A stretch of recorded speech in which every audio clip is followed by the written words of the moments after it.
시청자 여러분 안녕하세요. 추석 특집 이지의 경제쇼 시작합니다. 이 풍성한 한가위처럼 우리의 노후도 든든히 채워져야겠죠. 연금 투자와 같은 노후 준비 3대 원칙을 지켜야 소중한 미래를 지킬 수 있습니다. 또 AI 시대의 퀀트 전략, 흔들림 없는 가치 투자에 대한 지혜도 준비를 했습니다. 여러분의 멋진 포트폴리오 준비해야 되는데 그 인사이트 지금 바로 함께 하시죠.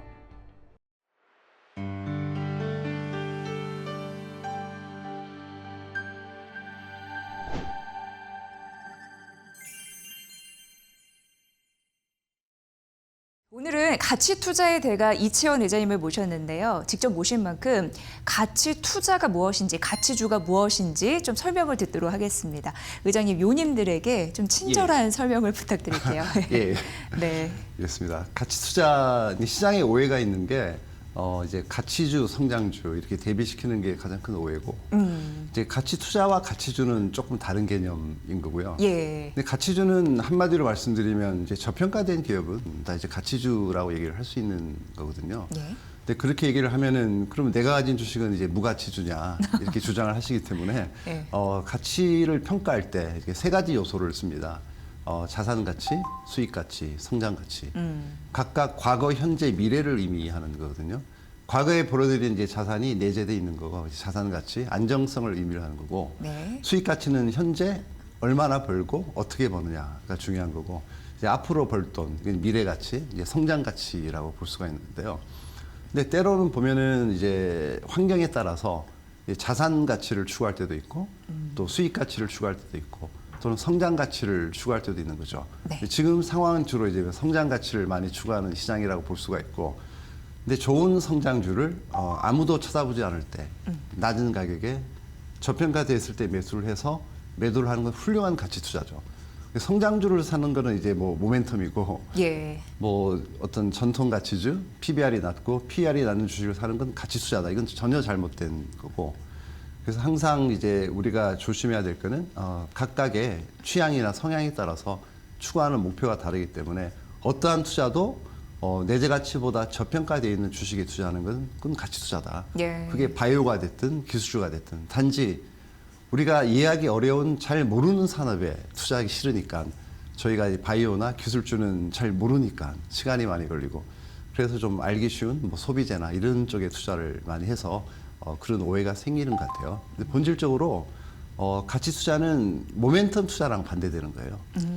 이 세상의 투자 전략은 무수히 많잖아요. 기술 추적 분석, 뭐 펀더멘탈 투자, 뭐 이런 방식이 많지만은 우리가 투자에 임하는 자세, 태도 또는 마음가짐으로 봤을 때는 이 세상의 전략은 두 가지밖에 없는 거예요. 어떤 게 있을까요? 두 가지로 나뉘는데. 하나는 가치 투자. 아. 기업의 가치만 보고 투자하는 거고, 장세나 경제의 상황, 시황에 무관하게 오직 내가 가진 주식의 내재 가치만 집중해서 그냥 시장이 안 좋아도 주식이 저평가되어 있으면 매수를 하고, 아무리 시장이 화랑이라도 내 주식이 고평가되어 있으면 매도를 하는 게 가치 투자고, 예. 그 외에 이제 대비되는 게 이제 모멘텀 투자. 모멘텀 투자는 일종의 타이밍 매매라고 할 수도 있는데요. 내일 올라갈 주식을 사는 거예요. 기업의 가치는 큰 상관이 없고 그냥 경기가 좋아질 것 같아? 그럼 경기 민감주 사고, 네. 아무래도 시장이 불안해? 그럼 주식을 팔고. 이게 주식이 싸든 비싸든 상관없어요. 올라가면 되니까. 왜냐하면 나는 팔고 나올 거니까. 그게 이제 모멘텀 투자인데, 이 모멘텀 투자는 어떻게 보면 최상의 전략인데 돈을 벌기 위해서는 너무 어려워요. 아. 그냥- 타이밍을 잡기가 그렇죠. 어렵다는 거의 말씀이시죠? 신의 영역이라고 예, 생각합니다. 예. 인간이 어떻게 주가를 이제 정확히 계속 꾸준하게 유지할 수는 없거든요. 그래서 그런 감이 뛰어나시고 통찰력이나 인사이트가 뛰어나신 분은 이제 가능하겠지만 우리한테 이제 그런 능력이 없어서 할 수 없이 이제 가치 투자.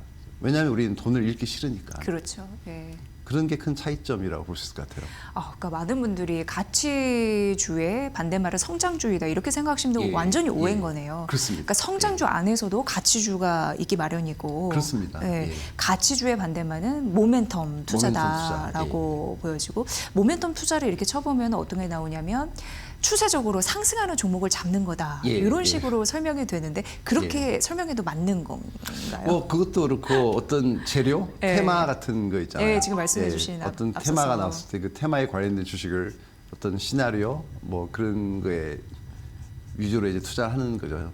네.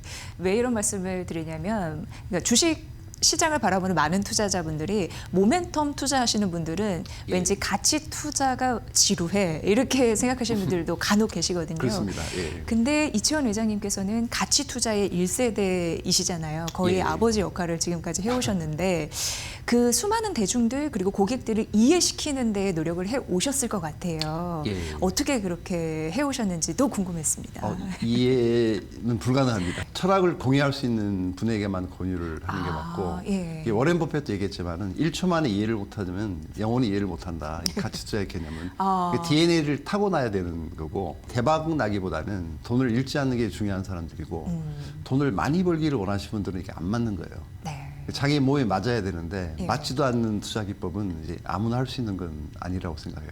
네. 이제 보수적인 분들이 좀 소박한 투자자, 나는 1년에 그냥 금리 이상 수익만 꾸준히 내고 그 대신 크게 돈을 잃고 싶지 않다. 이런 분한테 적합하지.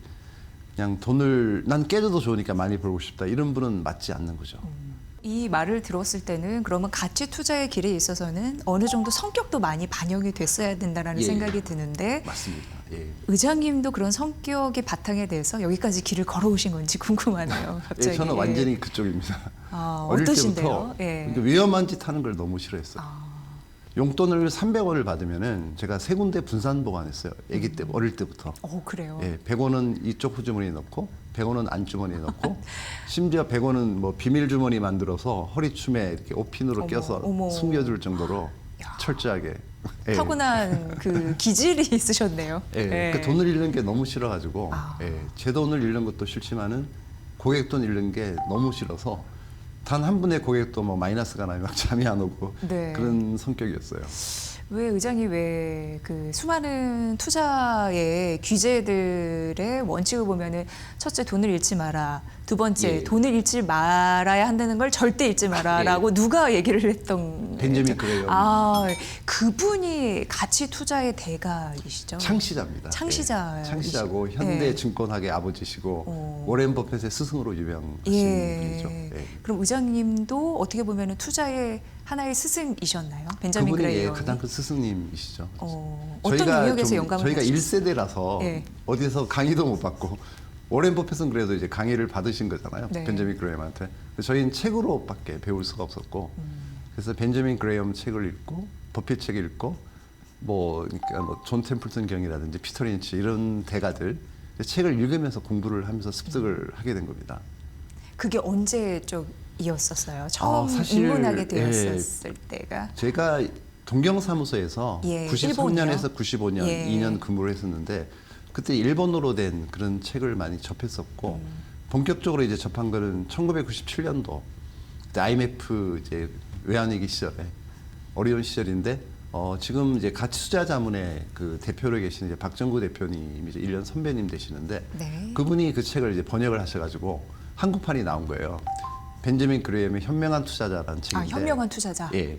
그 책을 권유를 받아가지고 그 예전에 뭐 읽었던 것 같긴 한데 일어판으로 좀 어려워서 근데 한국어판으로 돼서가지고 아주 편하게 아주 네. 읽었는데 거기서 그 대목이 나옵니다. 네, 돈을 투자의 잃지 말라. 원칙 첫째 절대로 돈을 잃지 말 것. 두 번째 위의 원칙을 절대 잊지 말 것. 거기서 충격을 받아가지고 무슨 벼락을 맞은 듯한 기분이 든 거예요. 그래서 그 당시 사실은 제가 좀 오만했던 게 IMF 이제 구제금융을 맞으면서 제가 운영하던 펀드가 1997년도에 수익률이 마이너스 40%가 났어요. 근데 그 당시에 소위 벤치마크라고 하는 거는 코스피 대비 수익률을 의미하는 거잖아요. 네. 근데 코스피는 마이너스 60%였어요.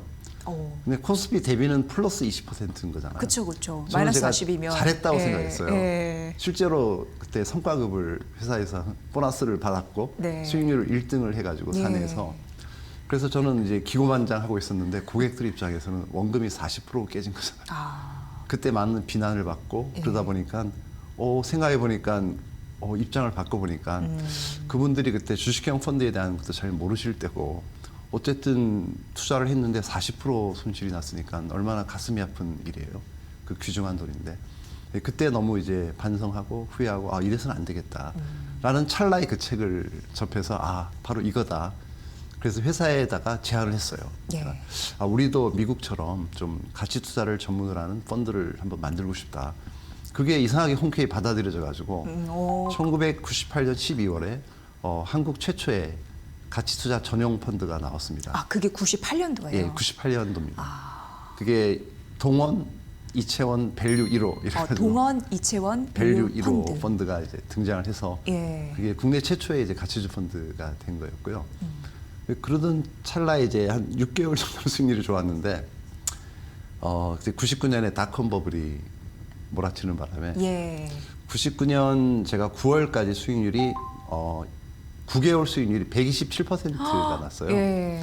그래서 매일 수익률 1등이라고 이제 언론에 게시가 되고 뭐 베스트 펀드 매니저 뭐 표지 모델로 나오고 뭐 그러던 인생의 가장 화려했던 나날인데 되게 짧았죠. 그 이후 3개월 동안 사상 유례가 없는 닷컴 버블이 휘몰아쳐가지고 참 그건 어쩔 수 없었던 일인데. 예. 예, 기술주가 그때 엄청나게 오르고 예. 제가 갖고 있는 가치주들은 계속 주가가 조금씩 떨어져. 그렇겠네요. 그 기술주라고 하면 이제 성장주니까 그렇습니다. 모멘텀 플레이에 예. 조금 더 가까운 영역이었고. 예, 통신주 이런 것들이 예. SK텔레콤이 그때 뭐 50만 원 액분 기준으로 50 갔었고 얼마 전에 20몇만 원 정도 했었고 KT도 20만 원 갔던 게 지금 4만 원 정도 하고 있고 네. 그 정도로 이제 거품이 심했던 시절이었던 거죠. 예.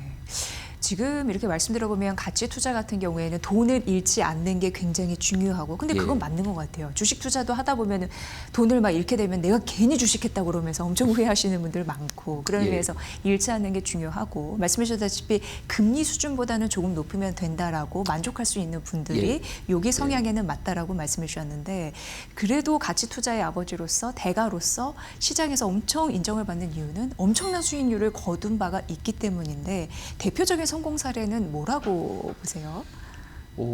전반적으로 이제 예. 과거에는 이제 2000년대에는 소비재 기업이 이상하게 저평가돼 있어가지고 이제 소비재 기업 위주로 투자를 해서 많이 벌었었던 것 같아요. 제가 어떻게 투자했던 레코드를 이어보면은 2000년부터 한 13년 동안 누적 수익률이 한 1,400% 정도 났어요. 네. 근데 그간 코스피는 한 100%밖에 안 올랐으니까 뭐 괜찮은 성적이라고 생각하는데, 그 이후에 한 3년이 성과가 좀 안 좋아가지고 제가 뭐 여러 가지 이유로 좀 사임을 하게 된 이유도 이제 그런 시기였는데, 예. 그것도 또 사연이 좀 있었어요.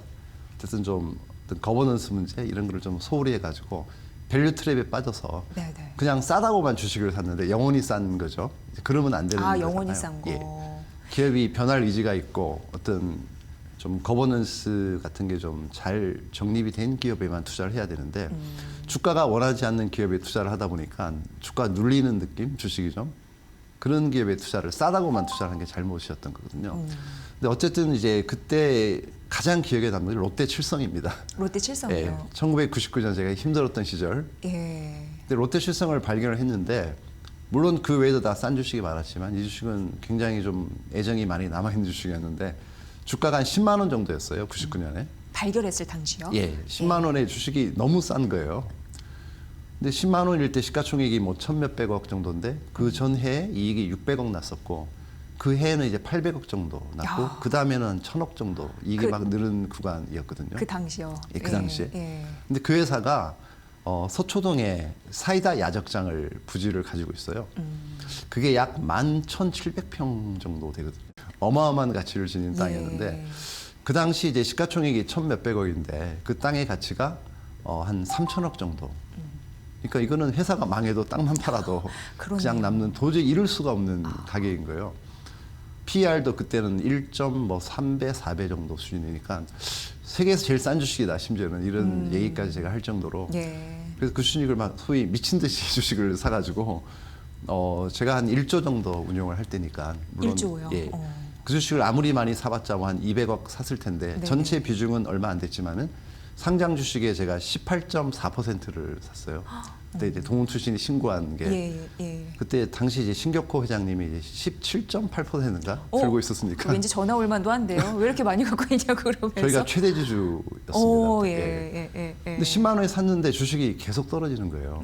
근데 기술주는 계속 올라가고 통신주는 10만 원에 산 게 9만 원. 그러니까 더 싸지니까 우리는 이제 철학이 내재 가치는 변함이 없는데 주식이 떨어지면은 이건 더 사야 되거든요. 더 안전해진 그렇죠. 거니까. 예.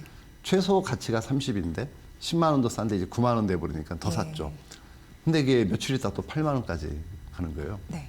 그래서 더 샀어요. 전 절대로 안 지기 때문에 더 샀는데 이게 7만 원까지 빠지는 거예요. 그럴 때 의장님의 느낌은 어땠어요? 나의 감이 틀리지 않았다는 것을 확신하면서도 왠지 불안했을 것 같은 엄청 느낌도 불안했죠. 있는데. 좀 섬찟하더라고요. 이거 예. 내가 모르는 악재가 있거나 내가 뭘 잘못 계산하고 있는 게 아닌가 이런 생각이 들었는데 그때 마침 제가 정신이 혼미해가지고 그때 뭐 성과가 너무 안 좋으니까 뭐 전국에서 항의 전화가 몰아치고 뭐 이제 온몸에 막 병나고 그럴 시절이었어요. 하겠습니까? 예. 거의 뭐 죽을 지경이었기 때문에 예. 아유. 그래서 제가 착각 헷갈리는 게 제가 믿고 있는 건 뭐 실적도 실적이지만 땅은 영원하다. 11,700평. 근데 순간적으로 제가 정신이 없다 보니까 이게 11,700평인데 1,700평인가 혹시 내가 뭘 잘못 봤나 말도 안 되는 이제 오해를 한 거예요. 예.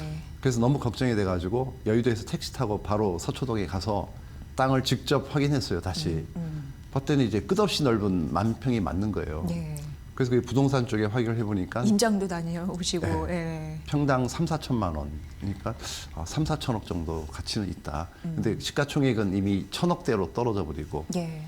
그러고 나서 자신을 가지고 주식을 좀 더 샀어요. 돈은 별로 없지만은. 근데 그게 다음 주에 6만 원까지 떨어지는 거예요.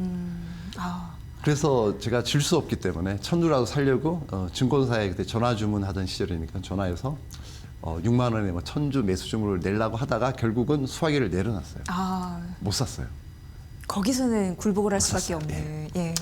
이게 왜 못 샀냐면 그런 말이 있습니다. 저기 혼마 무네이사라는 이제 일본 에도 시대 일본 사람이 쌀 시세를 주도하는 분인데 거래의 신 혼마라는 책에 나오는데 예. 그 사람이 쓴 책에 보면은 주식을 최저점에 살 때는 마치 깊은 바닷물 속에 뛰어드는 듯한 공포감을 느낀대요. 아. 누구도 절대로 최저가의 주식을 살 수는 없다는 거예요. 물론 천주 살 수는 있겠죠. 근데 의미 있는 금액을 사기는 힘들다는 거예요. 네. 최바닥에는. 그게 또 떨어지는 칼날을 잡을 필요가 없잖아요. 뭐 굳이 10만, 9만, 8만, 7만, 6만 그 다음날 5만 갈 수도 있는데 그렇죠. 굳이 내가 왜 6만에 예. 살 필요가 예. 없잖아요. 그래서 바닥에는 주식을 사기가 어려운 거거든요. 제가 못 샀어요. 그날이 바닥이었어요. 아, 그렇군요. 네, 장중에 5만 5천을 찍고 얼마까지 갔을 것 같습니다. 드라마틱하게 올랐을 것 같은 느낌은 드는데요. 240만 원까지 간 기억이 나는데요. 아, 그래요. 예. 근데 제가 만약 그때 롯데 칠성을 샀으면 어떻게 예, 될 것 같아요? 예. 샀으면 주가 더 떨어졌을 거예요. 제가 못 그랬을까요? 샀기 때문에 바닥인 거죠. 심리적으로. 네. 그 공포감 가장 많은 사람의 공포감이 심할 심리를 때. 비춰보면. 그렇습니다. 내가 자신 있게 살 때가 무서운 거고. 네. 그래서 보면은 항상 주식이 엄청 올라갈 때 자신 있게 사게 되고 너무나 두려워서 모든 걸 팔게 될 때가 바닥인 경우가 많고 너무나 주식을 사고 싶을 때가 좀 상투일 경우가 굉장히 많아요. 그걸 항상 염두에 두고 저도 이제 매매를 했었거든요. 그 당시 예를 들면 아모레 패시픽 같은 경우는 제가 18,700에 샀는데 만 원까지 떨어졌어요. 예. 근데 그 위에 이게 400만 원까지 액면 분할 기준으로 F분에서 지금도 한 2, 30만 원 하니까 예. 지금도 뭐 거의 200배는 올라 있는. 그때 그거만큼 괴리가 굉장히 역사상 가장 괴리가 컸던. 그래서 밀레니엄 버블이라고도 했고 뭐 1000년에 한 번 오는 그런 거품이고 기회이기도 했던 거죠. 네.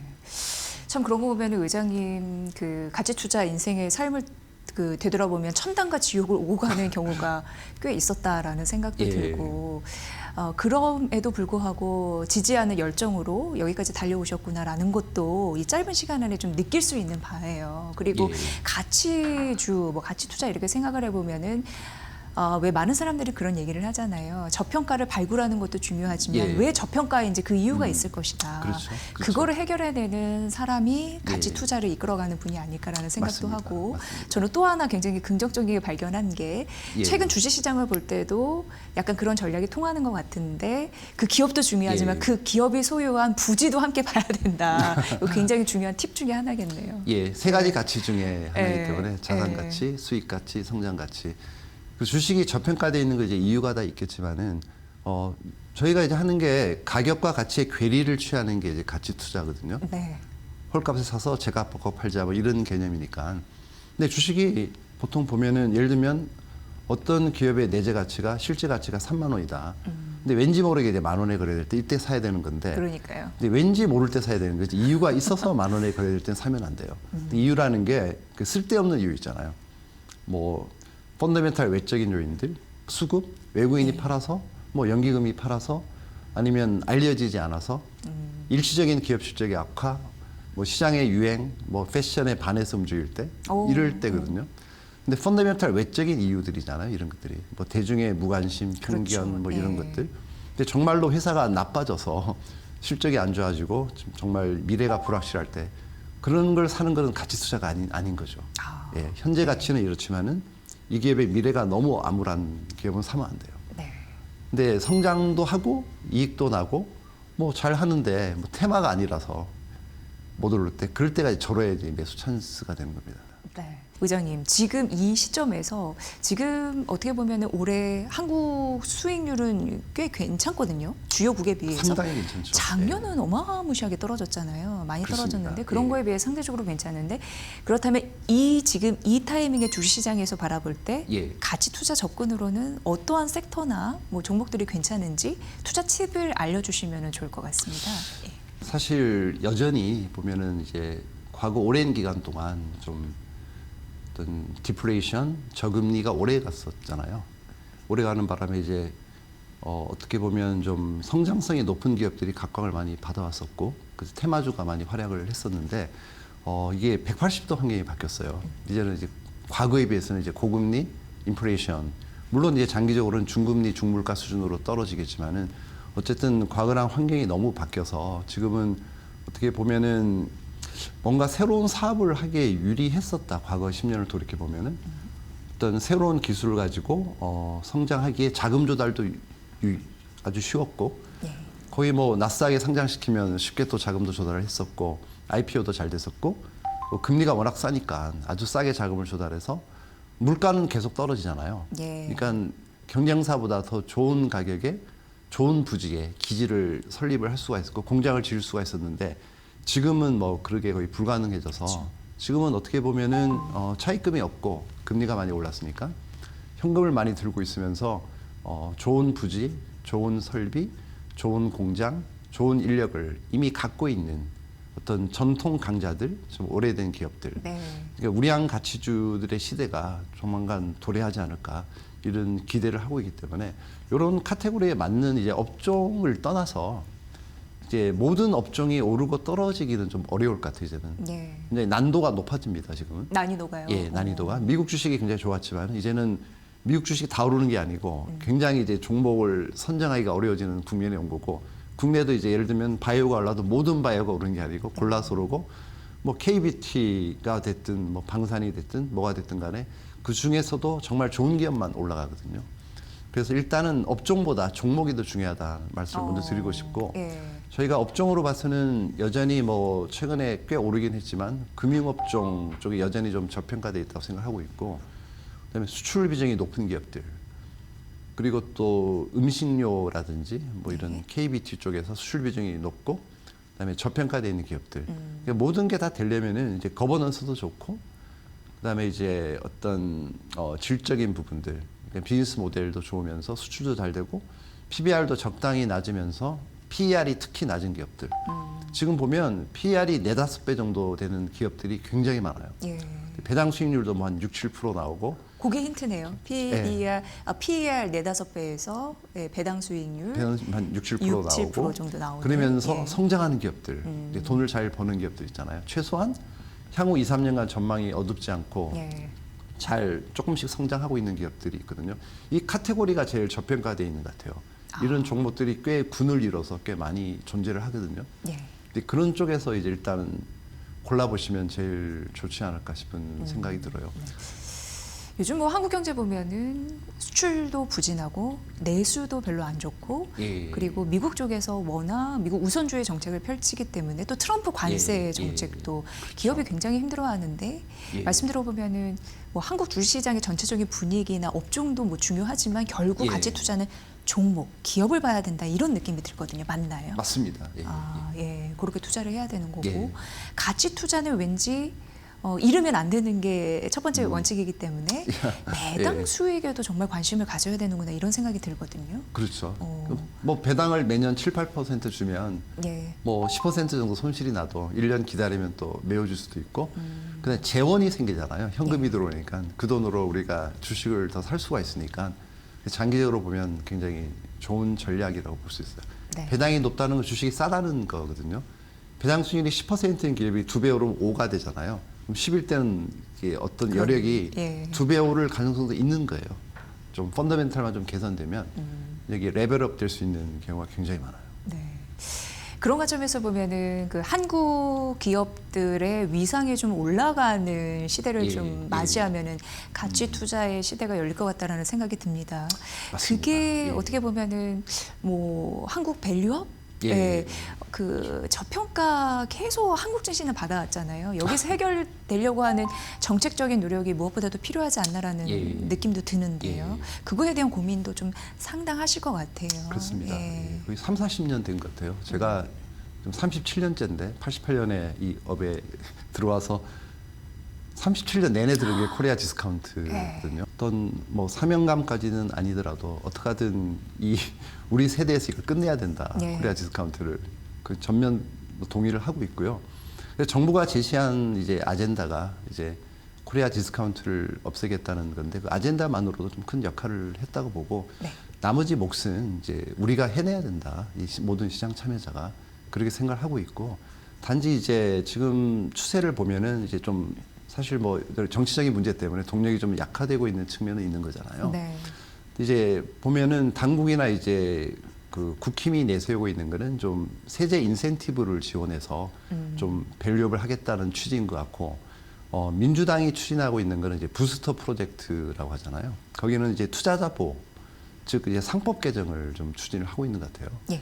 그래서 상법 개정은 일종의 좀 규제에 가까운 거고 이제 채찍에 해당되는 거면 세법 개정은 좀 당근에 해당되는 건데 그렇죠. 이 한쪽이 너무 치우쳐서도 안 된다고 생각해요. 네. 그래서 반드시 균형 있게 동시에 진행이 돼야 되고 그래서 상법 개정이 또 중요하지만은 반드시 세법 개정도 같이 세법 개정으로 하면 이제 금수세 폐지는 이미 된 거고 이제 배당 소득 분리과세가 이제 굉장히 중요한데 그 부분도 많은 분들이 좀 기다리는 맞습니다. 그 핵심축 예. 중에 하나였습니다. 사실 예. 투자하시는 분들 입장에서는. 그렇죠. 예. 우리가 사실은 주식에 투자해서 돈을 벌 수 있는 방법 두 가지밖에 없잖아요. 뭐 시세 차익과 배당, 예, 배당금이거든요. 예, 시세 차익과 배당. 예. 근데 시세 차익은 오늘 샀다 내일 팔아도 세금이 없어요. 예. 근데 배당금은 이제 받으려면 1년 기다렸다가 1년 연말에 이제 배당 투자해서 받는 건데 거기에 대해서 세금을 이제 매기는 상황인데 그것도 네. 이제 종합과세에 대해 해당이 되니까 이거를 좀 저희 생각은 이제 분리과세를 해주는 게 마땅하다. 이거는 장기 투자를 하는 거고 어떤 산업과 기업에 도움을 주는 거고 응원을 해주는 거니까 주식을 투자해서 배당금을 받는 거는 그래서 이거는 또 이제 대부분 보면은 주식 양도세는 지금 대주주 양도세는 25%거든요. 예. 근데 대주주 배당세는 다 종합과세에 해당이 되기 때문에 50%잖아요. 그럼 세율의 불일치가 벌어져요. 배당은 50%, 그다음에 양도세는 25다 보니까 대부분의 이제 기업의 대주주가 배당을 안 하고 잠겨놓고 있다가 회사를 팔면서 그냥 25%만 반만 내면 되는데 굳이 배당을 많이 할 필요가 있을까 이런 사실 그들한테 뭐라 예. 할 수도 없는 거예요. 그건 현실적인 부분에서 봤을 때. 그렇습니다. 예. 예. 그래서 이거는 이제 반드시 이제 분리과세를 해서 좀 15.4%로 하면은 뭐 연간 배당금이 한 50조 정도 들어오거든요. 그럼 이게 2배로 늘어나면 예. 100조 정도의 돈이 이제 시중에 풀리면은 경기의 활성화도 엄청나게 이제 도움이 될 것 같은 생각이 들어요. 네. 그래서 배당 소득 분리과세는 이제 정말 중요한 거다라는 생각이 들고 대만의 예를 보니까 대만이 아주 재미있더라고요. 대만이요? 예. 대만이 2008년도에 상속세를 50에서 10%로 인하를 했대요.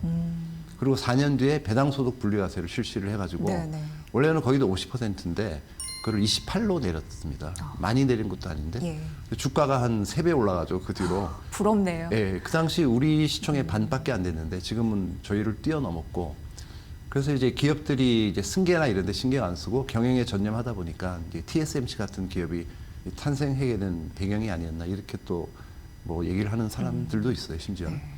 그런 사례도 있고 해서 우리도 좀 배당소득 분리과세를 먼저 시행을 하고 상속세 문제는 이제 많은 전 국민들의 좀 공감이나 동의가 필요하기 때문에 좀 논의를 해서 좀 적정한 수준으로 좀 조정이 된다면 정말 코스피가 얼마까지 올라갈지 상상이 안 될 정도로 네. 기대가 됩니다. 그렇게 네. 된다면. 얼마까지 올라갈지 상상이 안 될 정도라고 말씀하셨는데 저도 잠깐 같이 상상을 해봤거든요. 예. 근데 뭐 4천, 5천 가면 너무 좋겠다 이런 생각을 하는데 맞습니다. 예. 그걸 우리는 투자 환경이라고 얘기하잖아요. 예. 예, 이런 투자가 또 활성화돼야지 한국 경제도 발전하는 건데 그런 의미에서 주주들도 기분 좋고 기업들도 예. 뭔가 할 수 있는 배경이 있어야지. 예. 근데 그게 정책적으로 뒷받침이 안 되면은 뭐 할 수가 없는 거겠죠. 맞습니다. 예. 예. 이게 그럼- 반드시 모두를 위한 밸류업이 돼야 되는 거고 소액주주를 위한 밸류업이 아니거든요. 소액주주, 대주주, 기업, 뭐 종업원들, 투자자, 뭐 소비자 모든 이해관계자들이 해피할 수 있는 그런 이제 모두를 위한 밸류업 이게 중요할 것 같습니다. 네. 최근 시장에서 보면은 뭐 작년 연말 같은 경우에도 미국 증시가 화랑을 예, 보였다. 예. 근데 지금은 주춤하지만 이런 말씀드렸지만 그 대표적으로는 테슬라, 예, 엔비디아, 예. 팔란티어 같은 종목들이 있었습니다. 기술 성장주로서 고 PBR 성장주라고 얘기를 하는데 그렇죠. 가치 투자 입장에서는 어떻게 보시는지 궁금하고 또 하나의 중요한 질문이 예. 삼성전자를 예. 바라보는 시각입니다. 최근에도 많은 이슈가 뒤따르고 있는 상황입니다. 그렇습니다. 예. 항상 38년째 이 시장에 몸담으면서 많은 이들과 소통했던 의장님 입장에서는 어떤 조언을 좀 주고 싶으신지요? 예. 예. 미국 주식들 뭐 정말 좋죠. 그리고 미국 주식에 투자하신 분들은 정말 잘하는 것 같아요. 근데 앞서가신 거고 환율까지 그러니까 더블 메리트잖아요. 환에서도 벌고 주식에서도 벌고. 근데 지금 어쨌든 좀 과열된 건 사실이고 멀티플 자체가 너무 높아서 PR이 20배가 넘어섰기 때문에 조금 이제 과열 국면에 접어든 건 맞고 아까 말씀드린 난도가 높아지는 국면이거든요. 네. 그래서 그런 부분은 좀 이제 조심해야 될 필요가 있고 우리 저희 같은 경우는 좀 잃지 않아야 되기 때문에 앞으로 이런 기업들이 훨씬 더 오를 수도 있겠죠. 하지만은 이제 안전마진 측면에서 봤을 때는 10년 전에 투자했다면 굉장히 안전했을 거잖아요. 예. 아무도 쳐다보지 않을 때 그때 뭐 거의 몇십 배 오르는 거잖아요. 지금을 비교해 보면. 근데 지금 이렇게 많이 오른 시점에서 좀 관심을 가지는 거는 어쨌든 가치 투자자 입장으로서는 굉장히 부담스럽다는 생각이 들고 물론 그 기업에 대한 이해도가 엄청 높아서 우리가 모르는 사실을 뭐 알고 있거나 예측할 수 있다면 투자하셔도 되겠죠. 예. 근데 그렇지 않고 좀 휩쓸려서 그러니까 남들이 다 하니까 좋다니까 뭐 그냥 미장에 투자한다 이런 건 아닌 것 같아요. 그 삼성전자 같은 경우도 사실 작년에 뭐 5만 원까지도 가고 했었는데 맞습니다. 뭐 그 가격은 좀 아닌 것 같아 이런 말씀까지도 드리긴 했지만은 최근 한 6만 원까지는 6만 올라갔는데 원까지 이제 올랐죠. 예. 삼성전자의 시가총액이 사실 하이닉스의 한 2배 정도 되는데 지금 현재 체력은 이익이 비슷하게 나고 있어가지고 네. 다들 많은 의문점을 이제 가지고 있는 건 사실입니다. 근데 삼성전자가 갖고 있는 어떤 체력, 포텐셜, 수십 년간 쌓아올린 어떤 기술력 이런 거를 현재 기준으로만 평가할 수는 없는 것 같고요. 그 역량이 어느 정도 발휘됐냐는 두고 봐야 될 일이고 예. 그 삼성전자가 좀 뭐 꽤 알려지긴 했지만은 작년에 좀 반도체 좀 재설계에 들어간 거로 소문이 나고 있잖아요. 근데 그런 성과들이 이제 올해 중에 상반기 중에 좀 2분기까지 좀 가시화가 될 것 같은데 저희 생각은 그래도 확률적으로 볼 때는 50%는 넘지 않을까 그래도 성공할 가능성이 그렇게 보고 있는데 근데 안 될 수도 있으니까 그렇죠. 네. 지금 좀 애매한 시점이고 삼성전자의 주가를 결정하는 거는 결국은 삼성전자의 미래에 얼마나 성장할 것이냐인데 그건 누구도 알 수가 없는 예. 거라서 정말 예측하기 어려운 것 같아요. 단지 이제 너무 비관이 팽배했을 때 이제 매수를 했다면 크게 뭐 손해 보거나 불편할 필요가 없을 것 같거든요. 네. 그게 이제 작년에 그때 막 5만 원 갔을 땐 같고 지금은 어느 정도 좀 수렴돼서 가는 상황이 아닌가. 그래서 좀 애매한 시기인 것 같아요. 지금은 네. 누구도 판단하기 어려울 것 같은데요. 저는. 사실 이제 가치 투자의 3요소에 대해서 말씀해 주셨지만 수익 가치, 자산 가치, 성장 가치 이런 예. 부분을 두루두루 따지기는 쉽지는 않습니다. 오랫동안 공부하시고 연구하신 그 배경 하에 예. 그런 투자가 이루어진다라는 생각을 하게 되는데 의장님 어떠세요? 가치 투자하시는 분들은 기본적으로 사고가 예. 남다를 것 같다는 생각이 드는데 예. 어떤 점을 배울 수가 있을까요? 그래야지 뭔가를 따라할 수도 있을 것 같기도 하고 예. 일단 저는 의심이 많아요. 그러니까 항상 저는 초조하고 불안해하고 어떤 가슴 떨리는 기업을 발견해서 예. 이제 살 때 보면은 약점들이 있잖아요. 근데 어떻게 보면은 퍼펙트한데 딱 하나 걸리는 게 계열사 지급 보증이 있는데 이게 좀 뭔가 불안한 거예요. 근데 반드시 그게 터지더라고요. 근데 그게 터졌다고까지 감안해서 밸류에이션을 해놓으면은 괜찮은데 그 가정을 안 하고 사면은 반드시 그게 꼭 일이 벌어지는 경우가 많아가지고 저희는 그래서 의심병 환자라고 하거든요. 가치 투자들은 항상 의심하고 잃지 않아야 되니까 예. 필요한 조건이긴 하네요. 근데 피곤하긴 맞습니다. 하겠네요. 예. 그래서 우리가 투자한 기업의 이해도가 굉장히 높아야 돼요. 누구보다도 이 기업에 대해서만은 우리가 제일 잘 알고 있다라는 생각의 정도의 자신감이 있어야 투자를 하지. 이제 어떤 기업의 가치가 3만 원인데 우리가 비록 10,000원에 샀어도 이게 5,000원까지 떨어진 경우가 굉장히 많아요. 너무 많이 봤는데. 예. 근데 그럴 경우는 이제 대부분 이제 모멘텀 투자 관점에서 보면은 모멘텀 투자의 리스크가 뭐냐면 주가가 하락하는 게 리스크예요. 모멘텀 투자는. 예. 그래서 10,000원에 산 게 9,000원 가면 팔아야 되는 거죠. 더 떨어질 수 있으니까. 이게 리스크를 방지하는 방법인데 저희는 가격이 떨어지는 게 리스크가 아니고 기업의 가치가 나빠지는 게 리스크거든요. 10,000원에 산 게 9,000원, 8,000원, 5,000원 가더라도 기업의 가치는 여전히 변화가 없고 오히려 더 좋아지고 있다. 그러면 더 안전해지기 때문에 더 사야 되는 거거든요. 그래서 그런 점이 이제 가장 이제 다른 점이라고 보고 그래서 오직 좀 가치에만 집중해야 된다. 그래서 피터 린치가 얘기했지만은 내일 지구가 멸망하더라도 주식을 팔지 말아라. 그러나 네가 가진 주식의 가치가 나빠지면 즉시 팔아라라고 예. 얘기를 하거든요. 예. 근데 저희는 사고 방식 자체가 오로지 그냥 우리가 투자한 기업에 그냥 몰입돼 있어요. 이 기업에 무슨 일이 벌어지고 지금 일련의 환경 변화가 어떤 영향을 미칠지 그런 데 하는 관심 그리고 수많은 의문점 그런 물음표를 계속 던지면서 리스크를 제거해 나가고 그 모든 게 없어졌을 때 진짜 가슴이 떨리는 거죠. 완벽한 기업을 발견하게 되는 네. 그런 프로세스인 것 같아요. 그런 희열을 좀 많은 분들이 맛봤으면 좋겠는데 그러면 종목을 고르는 그런 전략도 좀 필요하지 않나라는 생각을 하게 되는데 또 예. 하나 그 의장님의 말씀 들으면서 가치는 여전한데 주가가 떨어질 예. 때 예. 조금씩 더 사야 되잖아요. 그렇게 위해서 실탄도 그렇죠. 필요하고 예. 분산 투자도 해야 되는구나 이런 맞습니다. 생각도 또 예, 하게 맞습니다. 되네요. 예. 그리고 그 주가가 전반적으로 하락할 때 가만히 있으면은 안 될 것 같아요. 그러니까 더 저평가된 걸로 갈아타야죠. 그럴 때는 더 공격적으로 예. 해야 되는 다시 한번 재검토해서 내가 갖고 있는 종목이 항상 건강하고 최대한 저평가된 상태로 유지하는 게 중요해요. 내 포트폴리오가 지금 싸다고 샀는데 뭐 시장에 어떤 변화가 생겼다. 급등하거나 급락했을 때 다시 포트폴리오를 점검해서 네. 지금보다 더 좋은 종목이 있다면 그냥 덜 싼 종목을 팔아서 더 싼 종목으로 갈아타는 게 맞아요. 예. 그런 비용을 들여야 된다 생각해요. 가만히 있으면 안 될 것 같아요. 네. 경제쇼를 보시는 분들이 가치주? 가치 투자란 이런 거야? 라고 오늘 느끼셨을 것 같아요. 근데 초보이신 분들도 계시는데 예. 어떻게 이렇게 다가가서 공부하고 실제로 투자하면 되는지 그 방법을 좀 일러주시면 좋을 것 같습니다. 그 전에 그 가치 투자는 좀 외롭고 이제 고통스럽고 지루한 길이라서 예. 그렇게 쉽게 권해드리고 싶진 않아요. 이런 고통을 이제 몇몇 분만 받으면 되는 거지. 예. 그래서 왜냐하면 이제 비싸고 화려한 옷이 좋은 옷이 아니잖아요. 그건 맞습니다. 자기 몸에 맞아야 되니까 예. 어울려야 되고 치수가 맞아야 되는 거기 때문에 일단은 가치 투자가 최상의 전략은 아니다라는 말씀을 먼저 드리고 싶고 자기 몸에 맞는 전략이 최상의 전략이다. 모멘텀도 잘 하시는 분은 계속 하시면 되고 예. 뭐 차트 보시는 분은 그게 맞으면 그게 더 맞는 거고 단지 반드시 원칙을 지켜야 된다. 이런 말씀을 이제 드리고 싶고요.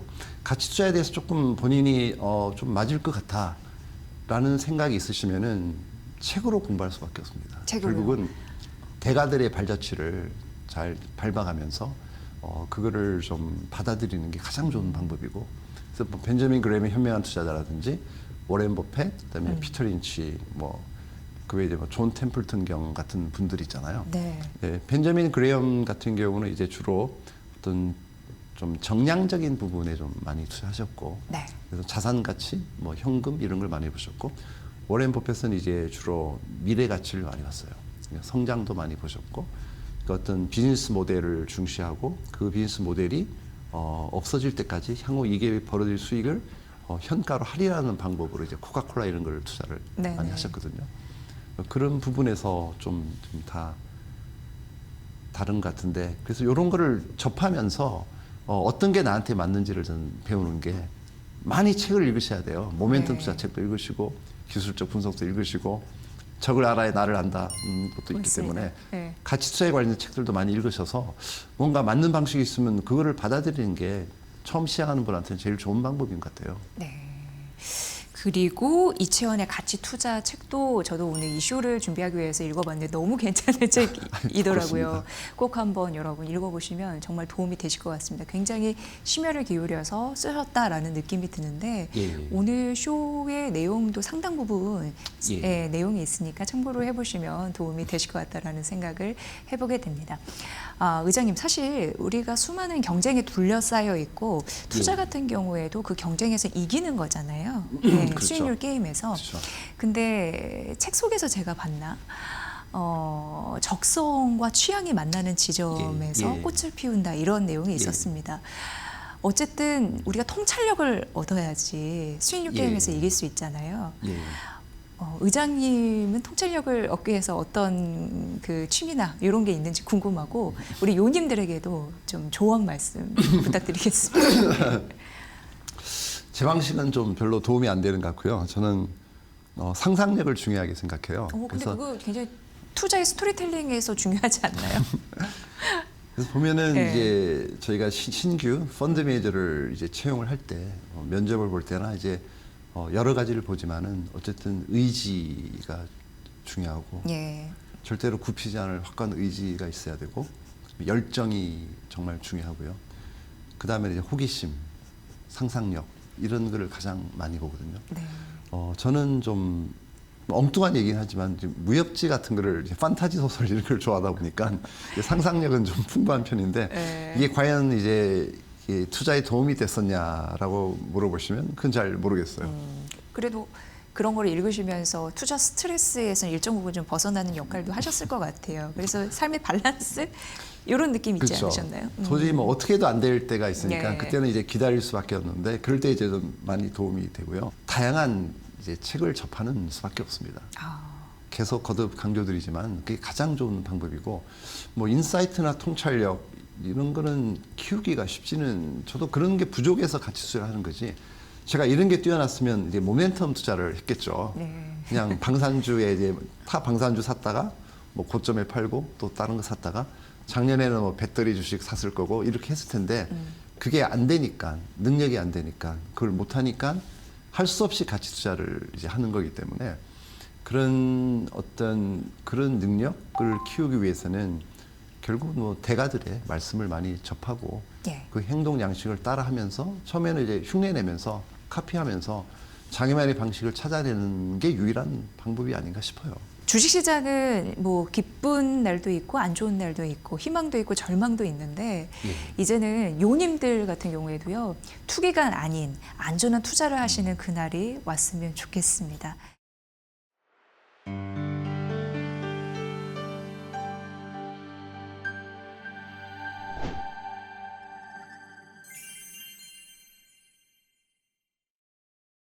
AI는요, 이 시대의 화두입니다. 뭐 경제, 정치, 사회, 문화 다 지금 AI가 활용이 되고 있는데요. 전무님 어떠세요? 그거 가장 많이 실감하시죠? 네. 네. AI가 지금 우리 일상 속에 의식주까지 다 스며들었어요. 예. 근데 이제 AI 역사를 우리가 따져보면은 1956년에 이제 앨런 튜닝이라는 수학자가 기계적으로 좀 생각을 해서 자동으로 해주면 되지 않을까 이런 생각을 했어요. 그리고 그 해에 다트머스 회의라는 데서 전 세계 이제 유명인들이 모여가지고서 논의를 하고 그런 인공적으로 지능을 이용하는 것들을 연구를 해보자 했는데 지금까지도 이제 불과 10년 전까지도 강간무소식이었어요. 네. 그 이유는 AI를 활용하려면 이제 뭐 엔비디아 칩이 난리도 났지만은 빅데이터를 저장할 공간과 컴퓨터 칩이 용량이 부족했고 그리고 그거를 연산할 이제 CPU라든지 GPU의 발달이 안 돼 있었는데요. 지금은 이제 뭐 어린이까지 인공지능을 활용한 것들을 하고 있죠. 네. 그래서 생성형 AI라는 것들이 우리에게 알려진 거, 그리고 인공지능이라는 용어가 일반인에게 알려진 거 2016년이었어요. 그때 월드 이코노미 포럼에서 처음으로 다시 이제 4차 산업혁명을 하자. 그래서 이제 기계를 통한 증기기관의 1차 산업혁명 이후에 우리의 인류의 문명을 이제 많이 바꿔보자 했는데 인공지능이라는 것이 있었지. 네. 그거를 이제 엄청나게 사용하자 했는데 뭐 그런가 보다 했는데 그 해에 이세돌과 알파고의 바둑대국이 시작이 된 거예요. 아유, 뭐 생생해요. 지금도 예. 그때 관심사. 그래서 예. 인류 중에서 최초로 이제 바둑을 한 판이라도 이긴 것이 이세돌이었고 네. 그러면서 전 세계적으로 이제 알파고가 알려지고 인공지능이 어마어마한 것이구나 했어요. 근데 불과 2년 전에 2022년 11월에 오픈AI가 챗 GPT라는 거를 예. 얘기를 한 거예요. 저 뭐지? 챗봇인가 이랬는데 그것이 바로 지금 언급되는 생성형 AI가 됐고요. 이 생성형 AI라는 것은 결국 인공지능에서 인간의 지능을 이해를 했는데 이거를 이해하고 말까지 해주면서 대화형으로 바꿔주면서 네. 우리의 뭐 의식주, 금융, 경제, 사회, 정치, 문화, 종교까지 다 영향을 끼치는 그런 시대가 된 것 같습니다. 네. 예. 정말 AI가요. 아마 요님들도 많이 느끼시겠지만 다양한 산업에 침투를 하고 있는 상황입니다. 그렇죠. 근데 전문님 같은 경우에는 이 금융 업종에 네. 투자 금융 업종에 30년 이상 활약을 하고 계시잖아요. 예, 예. 그러다 보니까 AI가 금융 업종에 깊숙이 침투했다는 거를 잘 알고 계실 것 같아서 맞습니다. 어떤 변화를 예. 가장 많이 느끼세요? 맞습니다. 기존의 이제 전통적인 펀드 매니저나 이제 자산 운용이라는 거, 저는 이제 펀드 매니저를 30년 가까이 하고 있고요. 또 이제 대학원에서 이제 AI 핀테크 전공 교수로 AI 파이낸스를 이제 전공했어요. 그래서 네. 박사 학위를 받았고 했는데 실제로 예전엔 저도 이런 투자를 잘하기 위해서 좋은 수익률과 성과를 내기 위해서 통계학이나 경영학의 재무관리 투자론 이 정도를 갖고서 이제 활용을 했죠. 그래서 확률이 좀 더 높게, 그다음에 승률이 좀 더 높게 하는 정도를 이제 계량적인 방법이나 이런 모델을 만들어서 하곤 했는데 이제는 그 룰 베이스에서 학습을 하는 게 굉장히 차이가 있는 거죠. 인공지능이라는 것이 우리가 이제 크게 보면 인간의 지능을 모방한 것이 artificial에서 인공지능인데 기계 학습이라고 하죠. 머신러닝. 그리고 그걸 좀 더 아주 깊이 좀 파고 학습을 해봐야 딥러닝이에요. 그래서 학습을 해가지고서 결과가 이렇게 될 것이다라고 예측의 방향성과 다양성을 알려주고 예. 넌 여기서도 멈추지 말고 이런 방법인데 내가 좀 더 해줄까? 라고 제안까지 해주는 거죠. 기존의 우리 전통적인 매니저는 직간이나 주간에 의존해 가지고서 경험이 쌓이면은 뭐 라떼는 말이야 이런 식으로 한번 질러볼까 많이 예, 빠졌네 이랬는데 예. 빠지는 정도, 수익률이 하락한 정도, 얼마 전에도 이제 트럼프가 관세 정책 발표하면서 2차 세계대전 이후에 그 이틀 동안 급락률로는 4번째로 하락률이 컸어요, 사실. 그런데 그 정도 되면 우리가 한번 질러볼까, 뭐 사볼까 하는 생각을 하는데 인공지능이 나오면서 그런 감에 의존해서 20% 30% 빠지면 우리가 한 번 더 투자해서 먹을 수 있어, 수익을 낼 수 있어가 아니라 네. 이 정도는 확률적으로 얼마고 여기서 패턴을 보니까 앞으로 상승률은 5.7%야. 아니야, 지금 사면 안 되고 좀 더 기다려. 라는 게 과거의 패턴이나 데이터, 숫자를 인식을 하고 학습을 했기 때문에 우리가 이제 전문가도 그렇지만 개인들도 투자에서 굉장히 도움을 많이 받을 수 있는 그런 시대가 됐다고 보는 거죠. 네. 네. 그러니까 전통적인 펀드 매니저를 잠시 비교 분석을 해주셨는데 예전 같았으면 직감이라고 하잖아요. 그렇죠. 이렇게 본능적으로 느끼는 맞습니다. 거. 그거에 의지해서 투자 전략을 세웠다면 AI가 접목된 AI 모델 같은 경우에는 확연한 차이가 나는 거죠. 그렇다면 이제 감정에 치우치지는 네. 않는 결과가 도출이 되긴 하겠네요. 그렇습니다. 네. 그래서 우리가 예전에는 이제 뭐 30년 전에는 그 아주 아시아에서 아주 그냥 0.01초의 마법사다. 손이 빨랐다. 동물적, 예, 동물적 감각이 뛰어났다. 뭐 이런 얘기도 들었어요. 예. 그리고 주변에 보면은 이제 트레이딩을 잘하거나 매매를 잘하는 사람들을 예. 보면은 뭐 경영학이나 경제학을 전공하지 않았어도 매삭기라는 이제 속어로 이제 그런 그 관심을 가진 어떤 한 가지 투자 비법을 보고 그것만 계속 파가지고 이때 되면 사고 이때 되면 팔아야 되겠다는 거를 동물적인 감각이라는 단어가 있잖아요. 얼마나 또 훈련하고 분석하고 예. 하셨겠어요. 예, 그래서 예. 그걸 했는데 그래서 돈을 많이 벌고 수익을 내고 그랬는데 어느 날 사라져요. 시장에서. 예. 그게 왜냐하면 동물적 감각이라는 것이 끊임없이 지속성이 없다라는 거죠.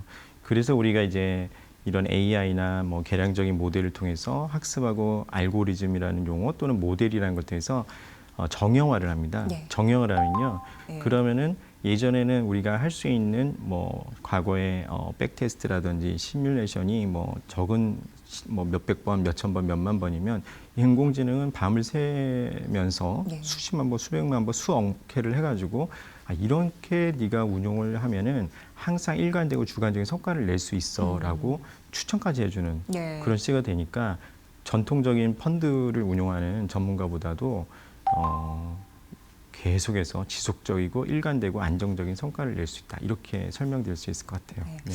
왜 우리가 방대한 자료, 빅데이터라고 그렇죠. 얘기하잖아요. 네네. 그거를 빠르게 학습해서 나만의 방식으로 훈련을 그렇죠. 해서 예. 그리고 나만의 기준으로 세워놓은 맞습니다. 기준이겠죠. 그거는 데이터를 집어넣은 예. 사람에 의해서일 텐데 아무래도 그렇죠. 그거에 맞춰서 계량화해서 투자 전략까지 제안하는 맞습니다. 그런 방대한 시스템을 빠른 시간 안에 그렇죠. 또 할 수 있다라는 게 대단한데 예. 사실 우리가 예전부터 퀀트 얘기는 좀 자주 있었어요. 맞습니다. 잘은 모르거든요. 그렇죠. 퀀트가 뭐야? 이런 분들도 아마 많으실 텐데 네네. 최근 나온 개념은 아닙니다. 그렇죠. 물론 AI 퀀트에 대해서 오늘 말씀드릴 텐데 네네. 퀀트부터 좀 정리를 해주세요. 예.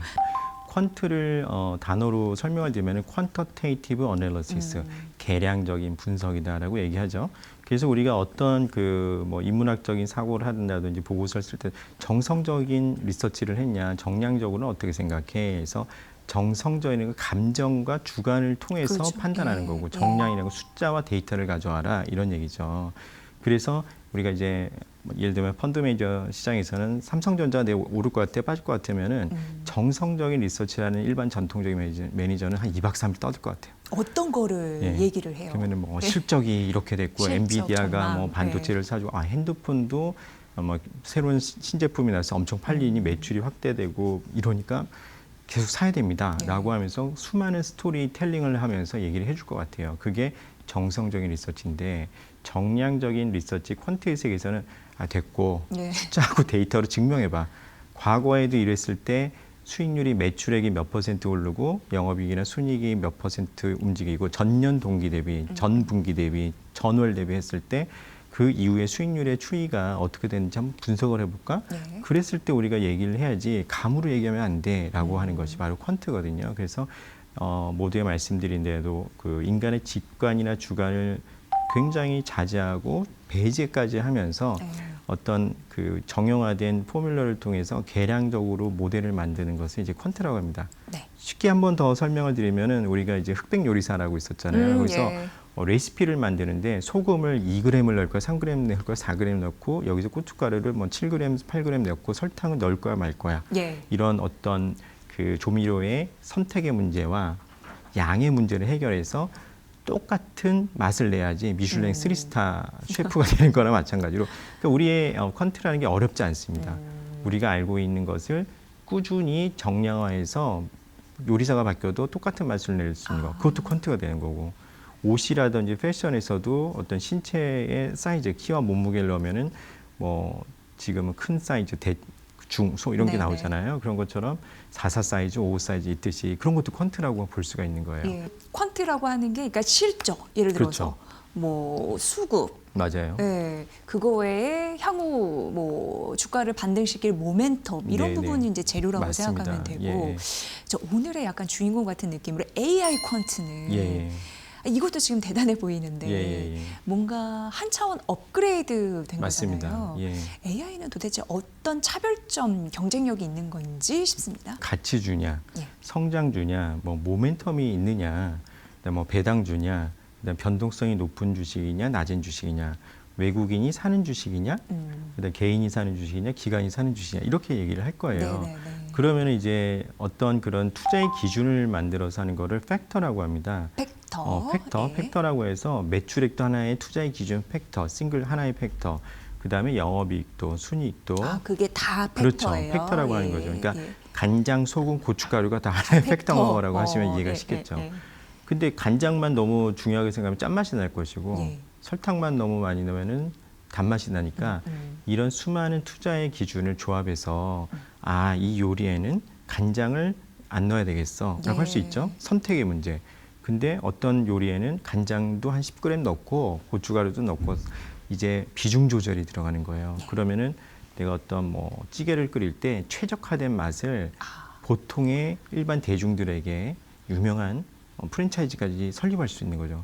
근데 만약에 요리사가 내 입맛에 맞는 짠맛만 강조하다 보면은 안 될 확률도 있겠죠. 네. 그렇지 이런 투자의 기준이 팩터를 많이 생성을 해서 검증을 해서 계량적으로 투자를 했던 게 퀀트의 세계였어요. 아, 예. 퀀트의 역사를 잠시만 이제 설명을 드리면은 여러분들이 많이 아시는 금융 쪽에 종사하는 분이나 경영을 나온 1952년에 마코비치라는 분이 박사님이 효율적 집합선이라고 해서 리스크 대비 리턴이 우리가 생각하는 것과 접점을 만나는 점에서 가장 효율적인 투자의 조합이 된다. 예. 예를 들면 쉽게 설명하면 5%의 변동성을 가진 투자가 5%의 수익률을 낼 수 있는 조합이 뭐냐. 간장과 설탕과 소금을 선택을 할까 말까. 이제 예. 비중 얼마를 주면 5%의 맛의 편차를 5%의 입맛을 만족시키는 수익률로 만들어내냐. 네. 이게 바로 이제 52년에 나온 이론인데 64년에 이제 샤프 박사님이 예. 리스크 대비 리턴이 중요하다. 그래서 이렇게 변동하는 거를 리턴을 평균을 내 가지고서 이거를 나눠 보니까는 그게 배수로 리스크가 5인데 수익률이 5%면은 1.0배. 예. 아, 이건 굉장히 효율적인 투자고 맛으로 표현하면 굉장히 효율적인 맛이다. 이렇게 설명을 한 거예요. 네. 그러다가 이제 92년에 파마 박사, 프렌치 박사라는 사람이 파마 프렌치의 이제 3팩터라고 해서 세 가지의 투자의 기준을 내놓고 이렇게 계량화해서 투자를 하면은 우리가 잃지 않는 투자나 좋은 성과를 낼 수 있어라고 얘기를 했어요. 그래서 이제 그분들이 다 노벨상을 받았는데 지금도 이제 학계에서는 한 450개에서 500개 정도의 팩터가 투자의 기준으로 학문적 인정을 받았어요. 그러면은 그 수많은 투자의 기준들을 어떻게 내가 선택을 해서 그렇군요. 비중 조절을 줘야지 400개, 500개. 예. 그래서 최적화된 포트폴리오라는 거죠. 계란을 한 바구니에 담지 않은 투자 이런 조합이 만들어지는데 제가 연구하는 건 한 4,500개 정도의 팩터를 생성해서 지금 연구를 하고 실제 수조 원의 돈을 운용을 하고 있고 학생들도 가르치고 있는데 전문의 말씀하시는 거죠? 저 같은 경우에는 4,500개 예. 팩터를 연구하시는 거예요. 예. 그래서 그걸 DBI 해가지고 하는데 왜냐하면은 책에 나오거나 논문으로 발표된 것만 하면은 예. 수익을 내기가 쉽지가 않아요. 근데 AI가 들어오면요. 예. 이거를 갖고 어떤 정형화된 수식이 아니라 주가가 상승할 때 하락할 때 상승 후 하락장, 하락 후 상승장, 변동성이 20%의 변동을 할 때 10% 정도만 잔잔하게 변동할 때 이런 투자의 기준들을 어떻게 활용해야 되냐, 선택을 해야 되느냐 예. 이런 거를 학습을 시켜버리는 거예요.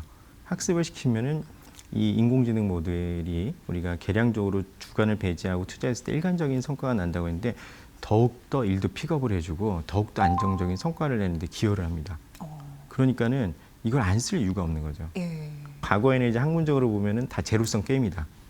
누구는 벌면은 누구는 잃기 때문에 100원을 벌면 100원을 잃어서 제로가 돼서 도저히 벌 수가 없다라고 얘기했는데 이런 퀀트라는 게 나오면서 이제 어나멀리라고 해서 비이상적인 현상들이 있어. 근데 패턴이 규칙적이야.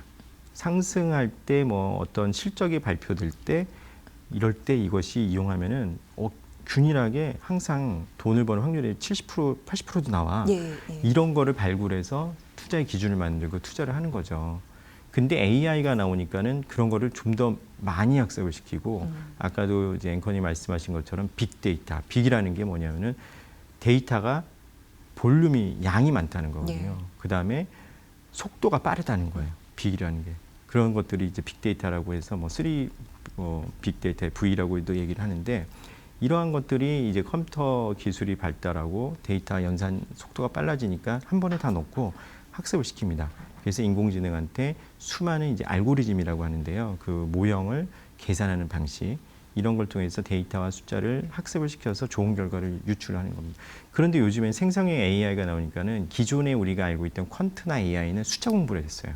숫자와 데이터. 예. 근데 이제는 글 공부를 합니다. 이제 글 공부를 해서 대화를 해주고 진화한 거죠. 진화합니다. 예. 그래서 저도 이제 학위를 공부할 때는 숫자를 갖고 타임 시리즈, 시계열을 분석해서 어떻게 하면 내가 더 예측력을 높일 것인가, 인공지능 이거를 공부했는데 챗GPT가 나면서 20년대부터는 갑자기 글 공부를 해서 문맥을 이해하고 리서치를 이해하고 뉴스를 읽고 얘가 사야 되는지 팔아야 되는지를 판단하는 거예요. 간단하게는 이제 용어로 얘기하면 뉴스 아비트리지 트레이딩이라는 단어도 나오는데 실시간으로 이 방송에서 나오는 뉴스를 듣고 이 앵커가 발송하는 보이스 레코그니션, 음성이 떨리느냐 아니냐. 그런 것까지 판단해요. 그거는 이제 실질적으로 이제 스티브 잡스가 생존해 계셨을 때 예. 애플의 실적을 분기마다 발표를 하면은 그분이 말씀하실 때 확신과 신뢰에 차서 실적을 발표하는지 아닌지를 그걸 알아낸다고요. 긍정의 감정인지 부정의 감정인지 예. 페이크인지 트루인지를 분석해서 얘가 판단을 해주는 거예요. 그리고 뉴스가 어떤 삼성전자 실적, 엔비디아 실적이 쭉 이제 실시간으로 모이면 그 단어에서 상승할 것이다, 뭐 추정치를 보니 아니면은 뭐 부회장이 나서 직접 발표했다, 신뢰도가 있잖아요, 그죠? 예, 예. 근데 뭐 애널리스트 추정치 20개 증권사를 찾아서 평균을 내보니라는 거에서 이 인공지능을 글공부를 해서 생성형 AI 기술을 도입하면은 이제 판단해서 실시간으로 뉴스만 듣고 예. 그다음 화면을 보고 얘가 매수 매도를 결정하는 시대까지 온 거죠. 그래서 이제 인공지능을 얘기를 하면은 우리가 이제 생성형 AI로 오면은 우리가 LMM이라는 단어를 엄청나게 많이 듣잖아요. 네. 그게 뭡니까? 이제 LLM, 라지 랭귀지 모델. 네, 대형 언어 모델. 그렇죠. 예. 글 공부를 해야 되니까 얘한테 수많은 자료와 데이터와 리포트와 원서와 신문을 다 집어넣어야 돼요. 그거 이제 전문이면 시키는 거고. 예, 시키는 거예요. AI에 집어넣는 예. 거고. 그래서 네, 데이터를. 이제 문맥을 이해하고 저하고 대화를 하면서 기존에 이제 네이버나 뭐 구글이나 포탈과의 다른 점은 우리가 궁금한 거를 물어보면은 검색을 해서 물은 것만 답을 해주는 그렇죠. 거죠. 예. 근데 이 생성형 AI 기술이라는 것은 거기서 너 이런 거 생각하는 거 아니야? 여기서는 한 단계 나서 확장 아이디어를 이걸 줘볼까? 그러면 1, 2, 3, 4 중에서 선택해봐. 그걸 구현해 줄게. 이렇게까지 되는 거예요. 예. 그게 LLM이었는데 지금은 뭐냐면은 LMM을 많이 얘기해요. LMM. 예, 갑자기 예. 또 뭐냐 멀티모달, 멀티모달. 라지 멀티모델, 예. 모달 뭐냐면은 이제 인공지능이 숫자와 데이터를 공부하다가 글 공부를 갑자기 시켰는데 이제는 음성 인식 지금 말씀드린 그다음에 이미지 인식, 그다음에 비디오, 예. 동영상을 인식을 다 하는 거예요. 정말 이제 고차원적으로 넘어가는 거죠. 예. 예. 그래서 멀티모달 시대가 돼가지고 수많은 이제 그 AI 앱들을 사용하면은 최근에 지브리 화풍으로 그려줘가 한 2주 동안 난리가 났었잖아요.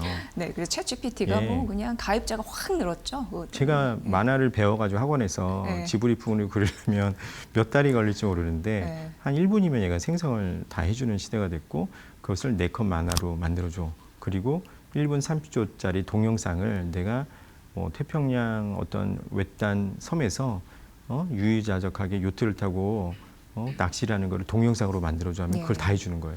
그게 이제 멀티모달 시대인데 지금 한 단계 더 진화해서 곧 다가올 시대는 LBM이라는 얘기를 해요. LBM. 예, 라지 비헤이비어 모델. 예.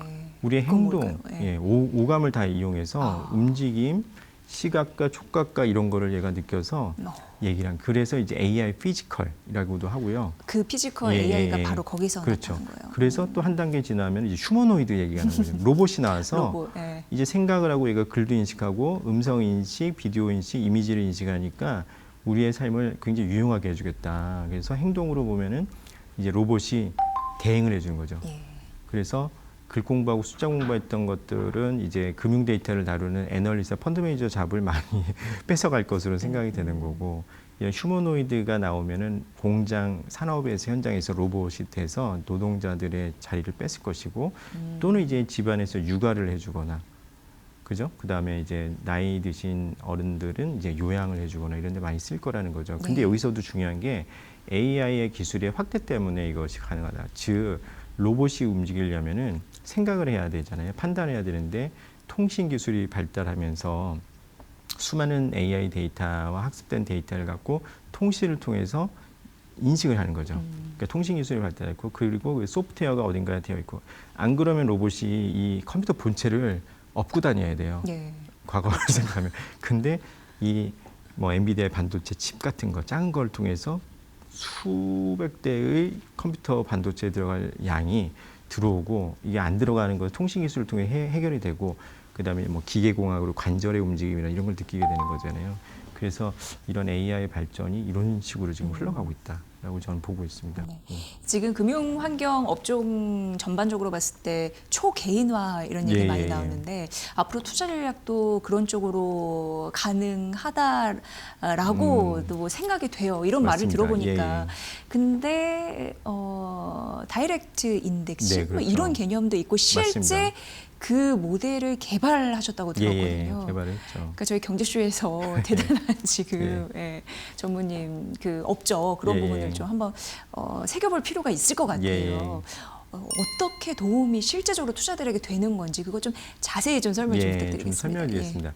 우리가 이제 투자를 하고 돈을 벌고 싶잖아요. 월급쟁이고, 그죠? 유산을 뭐 받을 게 많이 없거나 하면은 이제 사회 초년생들도 돈을 벌어야 되는데 지금 이런 얘기를 많이 드렸어요. 뭐 퀀트도 알아야 된다, 팩터도 알아야 된다, AI도 알면은 너 돈 벌 수 있다라고 했는데, 나는 뭐 문과생이고 그런 거 잘 모르는데요. 내가 재테크 어떻게 해요? 하잖아요. 그래서 이 다이렉트 인덱싱 이거를 콩글리시로 번역하면 직접적으로 인덱스를 만드는 것이잖아요. 직접적으로. 그게 무슨 말일까? 본인 스스로? 셀프로? 그렇죠. 셀프로 만든다는 거예요. 근데 우리가 이제 펀드에 가입을 하거나 ETF 많잖아요. 이런 거 사는 거 자체가 뭐죠? 그거 자체 지수예요. 펀드도 그래서 인덱스. 그렇죠. 펀드가 추구하는 게 어떤 S&P 500 인덱스를 추종하는 펀드, 그죠? 지수.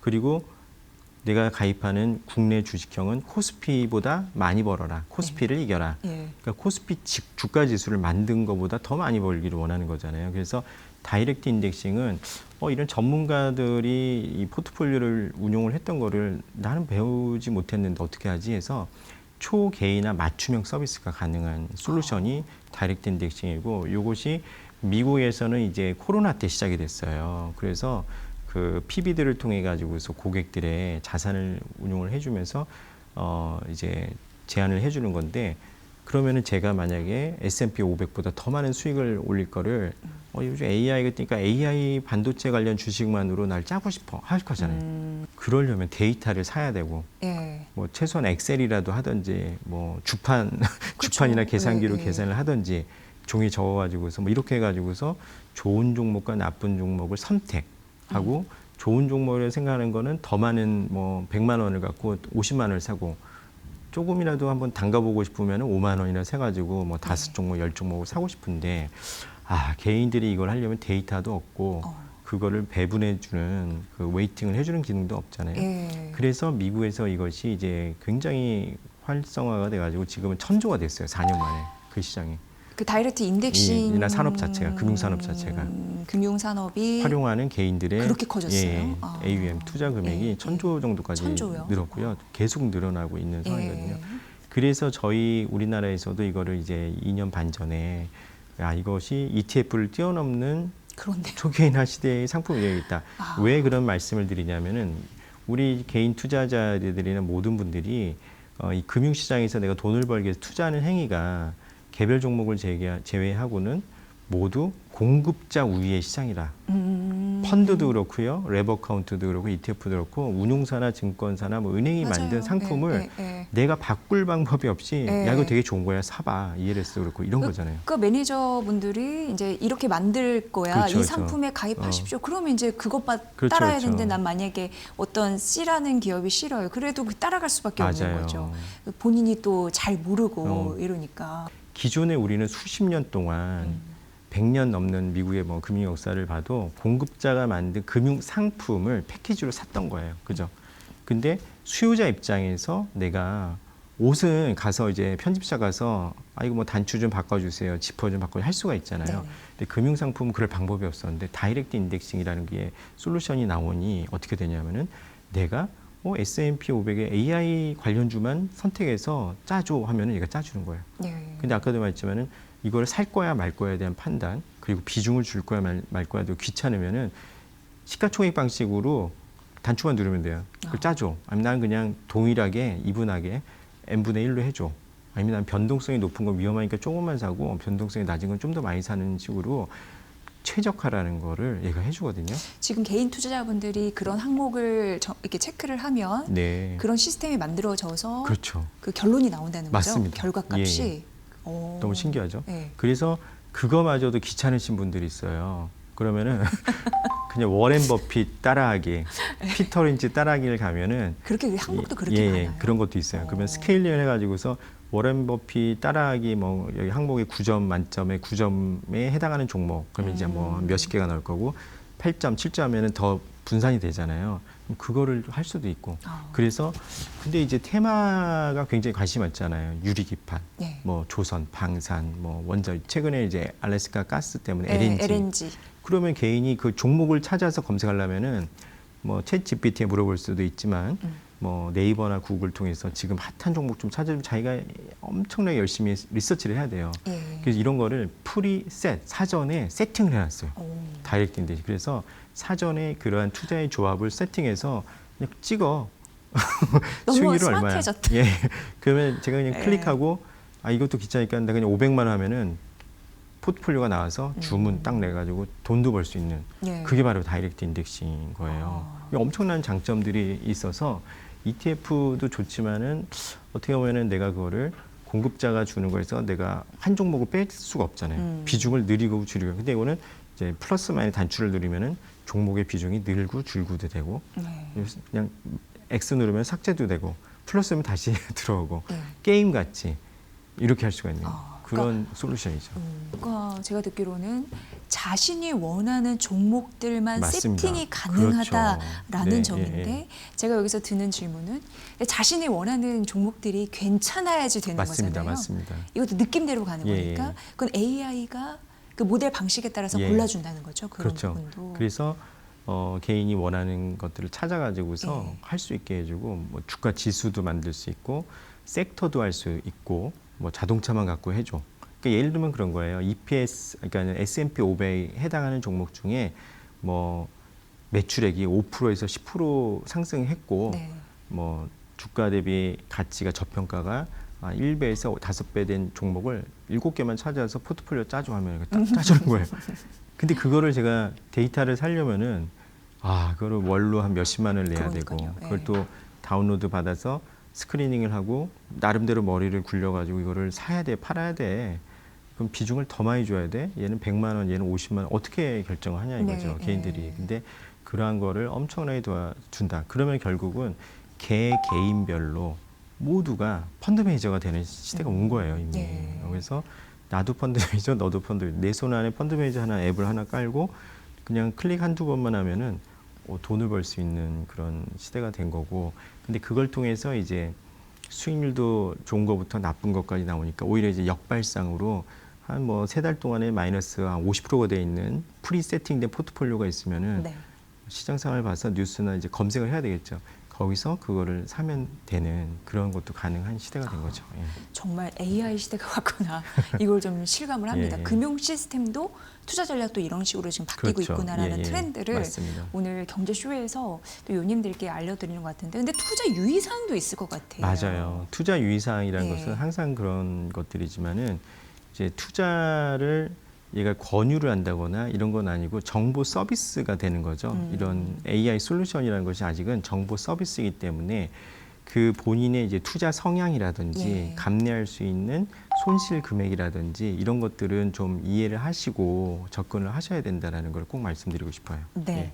그 퇴직연금 또 노후 생활을 맞습니다. 생각하시는 분들 굉장히 핫한 예, 예. 주제인데 퇴직연금 로보 어드바이저도 맞습니다. 예, 예, 예. 되게 관심 많으시더라고요. 그런데 로보 어드바이저 이건 뭐지? 이렇게 생각하시는 분들 많아요. 로봇이 예. 해주나? 약간 그렇죠. 느낌이. 그래서 이제 로봇이라는 거 우리가 보면 이제 뭔가 기계가 있어야 될 것 같은 생각이 드는데 말 그대로 지금 이제 PB라고는 많이 아시잖아요. 프라이빗 뱅커. 그래서 은행이나 약간 증권 그 돈이 있으신 분들 그 대상으로. 분들 대상으로 개인형 맞춤형 맞습니다. 예, 그런 투자 서비스를 전략 해주는 해주시는 거죠. 분들. 예. 근데 이제 PB들도 아까도 이제 계속 얘기 드린 인간의 주관이 있으신 거죠. 개개인별로. 이분은 주식 투자를 권유를 좋아하시는 분이고 본인이 채권의 강점에서 채권을 할 것이고 펀드면 펀드를 하니까 고객이 와서 나는 뭐 지금 미국의 엔비디아가 꼭 들어간 투자를 하고 싶어요 했을 때 네, 네. 본인 성향과 다르면은 자기가 팔고 싶은 거를 공급자에 의해서 얘기를 할 수가 있을 거예요. 네, 네. 그러니까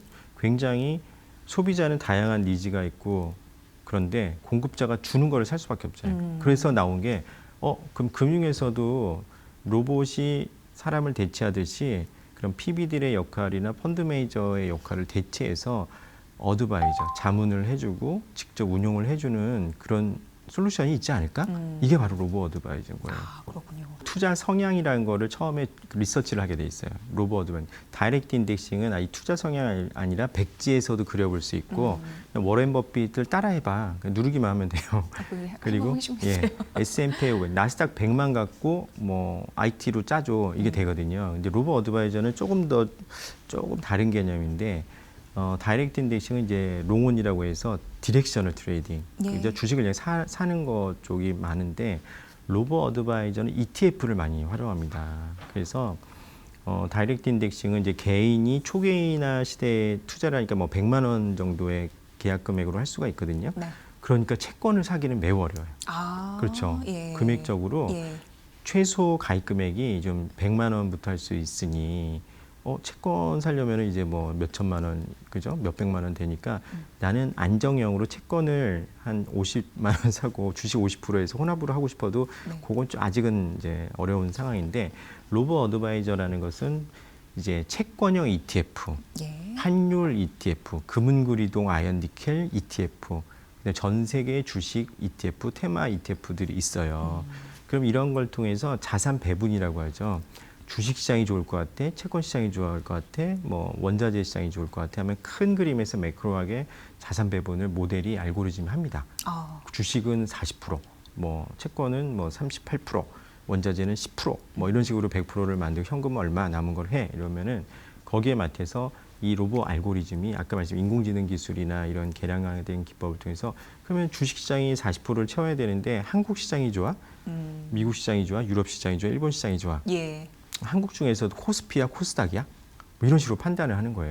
모든 데이터를 갖고. 그러면은 지금은 30%를 채우는데 한국은 뭐 5%, S&P 500 좋으니까는 뭐 18%, 나스닥도 한 7% 이런 식으로 구성을 해가지고 자산 배분을 해줍니다. 그리고 나는 안정형이 중요하니까 채권을 좀 많이 넣는 거를 원해. 이러면은 처음에 이제 설문조사나 이런 기법이 있는데 뭐 노후연금을 위한 거야? 그건 정말 그게 세대별로도 맞춤형이 가능하네요. 그렇죠. 20대, 30대, 40대, 맞습니다. 50대, 80대 이렇게. 예. 예. 그래서 이제 그 알고리즘을 만드는 그 이제 AI 퀀트 모델러가 학자금을 만들고 싶어서 이 로보 어드바이저 활용하고 싶니? 아니면 예. 노후 자금이니? 아니면 건강 관련이니? 집을 살려는 거니? 하면은 거기에서 아까도 말씀드린 리스크 대비 리턴. 나는 이런 거를 원해.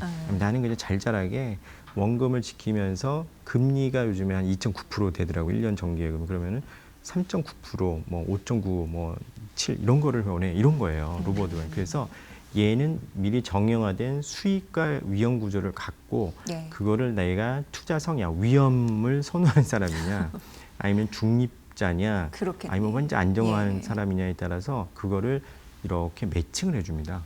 그래서 로봇이 알아서 돈이 입금이 되면은 월말이나 자기가 이제 주기를 정할 수가 있어요. 그러면 시장이 변화가 되면은 매일 수시로 리밸런싱, 교체 매매를 이제 리밸런싱을 하죠. 그리고 월말마다 할 수도 있고 그러면 이제 나는 조금 더 과감하게 위험을 좀 지더라도 20%가 나는 걸 원해. 나는 15%, 10%, 7%, 5%야. 이런 거를 정해 놓으면은 자기의 투자 성향에 따라서 그걸 따라가는 거예요. 예. 그러니까는 어떻게 보면은 약간 원금 보존 추구형이다. 이런 얘기. 근데 여기서 이제 그 투자자들의 개인들이 조심해야 되니까 원금을 보장하는 건 절대 아닙니다. 그건 투자 유의사항에 들어가겠네요. 무조건 나가는 거예요. 예. 근데 요즘에 이제 많이 나온 게 ETF나 TDF에서 이제 빈티지별 2030, 2040에서 나의 은퇴 시점에 맞춰서 투자를 하는 것들이 이제 많이 있어요. 네. ETF도 있고 펀드도 있는데 이런 부분들도 수익을 좀 많이 내려다 보니까 위험 하락할 때 하방 경직성이 조금 개런티가 안 되는 경우가 있는데 로보 어드바이저라는 것은 결국 이게 엄청나게 큰 돈을 버는 게 아니라 안정적으로 나의 여유 자금이나 노후 자금을 운용하는 쪽에 그래서 퇴직연금 우리나라는 퇴직연금에 특화돼가지고 안정적인 그렇죠. 노후 생활을 준비하는 하나의 또 기회가 될 수 그렇죠. 있겠네요. 예. 그래서 다른 상품들이 디렉션을 방향성 좀 45도 각도로 수익이 나는데 얘는 예를 뭐 10% 20% 빠져도 한 3% 정도는 날 수가 있겠죠. 그렇게 뭐 10분의 1밖에 손실이 안 나는 거죠. 하루 정도. 근데 복원력이 있어서 원래 내가 계획했던 그 패스 디펜던트 수익률 경로를 따라서 만기까지 가면 이제 갈 수가 있는 네. 그거를 이제 만드는 게 로보 어드바이저고 또 로보 어드바이저니까 그거를 이제 로봇처럼 움직여야 되잖아요. 그 모든 조건 주가가 몇 프로 폭락하면 여기서 저점이라고 생각해서 사야 돼? 질러 말어. 아니면은 아니야 기다려. 이게 알고리즘으로 포뮬러가 다 들어가야 돼요. 야. 그런데 이거를 전 세계 데이터를 넣어서 빅데이터를 넣어서 분석하고 알고리즘마다 의사결정을 하게 이미 다 정해놔야지 되거든요. 예. 펀드 매니저는 한 30% 빠졌는데 오늘 질러 뭐 이렇게 야 다 사자 이러는 거잖아요. 기분 그럴 따라 수도 갈 수 있는 거예요. 있지만. 근데 이거는 그럴 때도 매니저가 보고서 야 이건 좀 질러서 주식을 사도 될 것 같은데도 얘는 룰 베이스, 예. 룰 베이스로 가는 거예요. 기준 따라. 그렇죠. 예. 그리고 이제 뭐 상승을 해도 더 안 사고 오히려 더 안정적으로 룰 베이스로 내가 원하는 위험과 수익에 대한 보상 비율만큼만 투자를 해서 꾸준히 가는 거. 그게 로보 어드바이저고 지금 우리나라의 퇴직연금 시장 규모가 한 400조 정도가 예, 있고 예. 보통 다 예금으로 굴러가잖아요.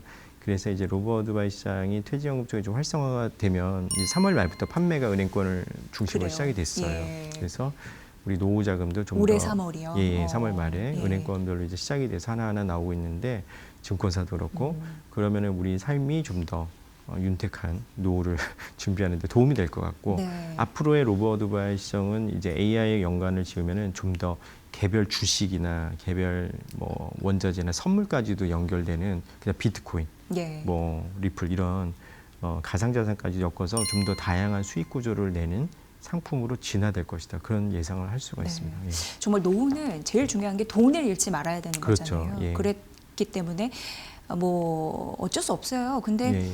그 돈을 잃지 않는 선에서 그 투자 전략을 안정적으로 상대적으로 가져가는 맞아요. 게 중요하기 예, 때문에 예. 그런 부분으로 더 관심을 갖고 앞으로 투자 전략에 좀 참고를 해보지 않을까라는 생각을 맞습니다. 하게 됩니다. 예. 지금 AI 퀀트 뭐 이런 예. 말씀을 해드리고 있고 이전엔 모르셨지만 이제 경제쇼를 통해서 알게 예. 되셨을 텐데 네. 이제 아신 분들 있잖아요. 예, 예. 어떻게 접근해서 시작하면 되는지 좀 그렇죠. 알려주세요. 예. 그래서 이제 우리 서점을 가면은 수많은 이제 주식 투자 책들이 있어요. 나 따라 하면은 뭐 얼마 번다, 뭐 집을 샀다, 뭐 이런 것들이 많이 있는데. AI 퀀트 예, 따라하면 예. 100억 벌기 뭐 예, 이런 그렇죠. 식으로. 예. 근데 그런 것들은 굉장히 운이 좋았던 분들이 쓴 걸 수도 있어서 일단 지속성이라는 거 꾸준히 우리가 투자를 잃지 않고 해야 되잖아요. 그런데 감에 의존하고 어떻게 운이 좋아서 뭐 엄청난 부를 축적하신 분들은 그거를 항상 너도 나처럼 따라하면 할 수 있다라고 얘기할 수는 있겠지만 예. 일반적이지 않죠. 일반의 오류라고 생각을 해요. 근데 AI 퀀트라는 이런 계량적인 기법을 통해서 재테크를 하고 투자를 하시면요. 어찌됐든 꾸준히 지속적으로 벌 수 있는 확률이나 승률이 굉장히 많아요. 근데 어떻게 해야 되느냐 하니까 관심을 좀 가져주시긴 해야 되는 거죠. 예. 어떤 의미에서 말씀드리면 우리가 뭐 소개팅을 하거나 썰을 봐도 상대방에 대한 정보를 듣지만 우리가 바로 사귀지는 않는단 말이죠. 예, 예. 근데 주식은 들으면 사요. 마음이 동하면. 소문에서 그게 돈이 돼 하면 산단 말이죠. 예. 대부분이 그러실 거예요. 그래서 왜 공부를 안 하냐 이거죠. 가끔 뭐 옷 한 벌 사는데도 그렇게 예. 고민하는데 나는 왜 맞아요. 이 주식을 사는데 그냥 샀을까 이런 고민 한 번쯤 하셨을 맞습니다. 것 같아요. 예. 그래서 이 AI나 퀀트나 재테크나 투자나 다 일맥상통합니다. 펀더멘탈은 동일합니다. 그 내가 사고자 하고 투자하고자 하는 그 분야에 대해서 공부를 좀 하셔야 되는데 네. 뭐 인공지능이나 콘텐츠가 너무 어려우니까 우리가 이제 검색을 통해서 하는 방법도 있고 지금 구글도 있고 뭐 제미나이라든지 코파일럿도 있고 퍼플렉시티도 있고 오픈 AI도 있고 근데 여기서 무료로 많이 쓸 수가 있어요. 그죠? 그래요. 무료로 쓸 수 있고 20불부터 2만 불까지 지금 정책이 있어요. 그러면은 전문가용 박사학군요. 예. 예. 그러니까 무료로 쓰는 것만으로도 이제 개념에 대한 이해를 통해서 네. 아 이런 방법이 있구나를 아실 수 있고 또 수많은 블로거들이 그런 걸 하시는 것도 있어서 참고를 하시는 것도 있어요. 근데 AI를 통해서 이런 투자나 퀀트를 하는 거는 아직 책이 많이 없어요. 이거는 이제 어떻게 그렇군요. 정의가 되면은 모든 게 이제 모델이다 알고리즘이다 이런 얘기가 알고리즘 트레이딩이라는 용어로 하는데 예. 이것도 과거에는 이제 시스템 트레이딩에서 뭐 이동평균을 올라가면 돈이 된다 뭐 이런 것들을 하는 거죠. 그래서 전문적으로 배우실 수 있는 기회는 많이 없지만은 본인이 관심을 가지고 투자의 기준을 하나라도 제대로 이해를 하시면 돈 벌 수 있는 방법은 무궁무진하고 그리고 거기서 잃지 않고 꾸준히 승률이 높은 투자를 하실 수가 있다고 저는 생각합니다. 예. 네. 그럼 전무님 제가 이제 드는 생각들이 세대별로 좀 질문을 드릴 그렇죠. 텐데 직장인분들은 굉장히 바쁘잖아요. 맞아요. 그래서 일하느냐고 투자를 뒷전으로 하다가 예. 결국은 남들 투자해서 돈 벌 때 혼자 직장 생활만 하다가 맞습니다. 외롭게 늙어가시는 분들이 예. 많아서 한탄하시는 부분을 저는 굉장히 많이 봤습니다. 예. 이런 분들에게도 실질적인 도움을 줄 수 있을까요? 이런 AI 퀀트 맞습니다. 기법 같은 예, 것들이. 그래서 예. 그 제가 주변에서 보시는 그 분들은 다 바쁘고 힘들고 피곤하다고 하지만은 하루에 한 번씩은 인스타에 꼭 들어가시는 것 같아요. 그 유튜브에 가서 이제 먹방도 보고 쇼츠도 보고 정치도 보고 예. 뭐 어마어마한 것들 보는데 내 돈을 버는 거에 대해서는 그렇게 공부를 안 하신다라는 생각이 솔직히 들어요. 네. 저 자신도 이제 중2 제 머리를 못 박는다고 저도 이제 그런 핑계를 사실 되긴 하는데 좀 공부를 좀 하셔야 된다. 그래서 이제 직장인 MZ들은 이 앱 사용이 굉장히 능숙하시잖아요. 그래서 이런 디지털 솔루션, AI를 이용한 것들 그리고 퀀트 이용을 검색만 하면은 수도 없이 많이 나오거든요. 예. 그래서 그러한 툴을 통해서 자기의 이제 그 스킬업을 하고 리스킬을 해가지고서 좀 배워갈 수 있는 방법이 있는 것이고요.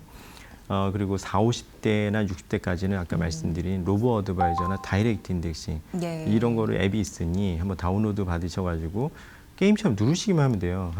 한두 번 이게 그래서 제가 이제 만들었던 거는 초보자 레벨 1, 초보자 레벨 2, 아, 그래요? 중급자 설계를 레벨 하신 거예요? 예, 중급자 레벨 1, 중급자 레벨 2. 나 많이 배웠어. 나는 뭐 팩터를 나도 꽤 알아 해서 한 200개 정도를 제가 디지털 솔루션에 무료로 다 공급을 해드렸거든요.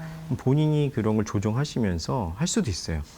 그러면은 관심만 가지면은 무료로 사용할 수 있는 솔루션들이 디지털 솔루션들이 너무 많기 많아요. 때문에 그러니까 제가 두 번째 해보는 드리려고 것 한 같아요. 질문이 바로 그거였거든요. 네. 그러니까 직장인들은 그렇죠 치고 네. 요 세대님 같은 경우에는 온라인 인터넷에 맞아요. 아직도 익숙하지 않은 분들이 있는데 쉽게 할 반응 하는 방법들이 있다는 거죠. 그렇죠. 네. 관심이 없어서 그러시지. 관심만 가진다면. 관심만 가지시면 충분히 할 수 있고요. 초등학생 어린이도 이거를 써보겠더니 너무 게임처럼 잘하더라고요. 네. 그래서 30% 났는데요, 뭐 20% 났는데 하면서 이제 시뮬레이션 결과까지 나오거든요. 아.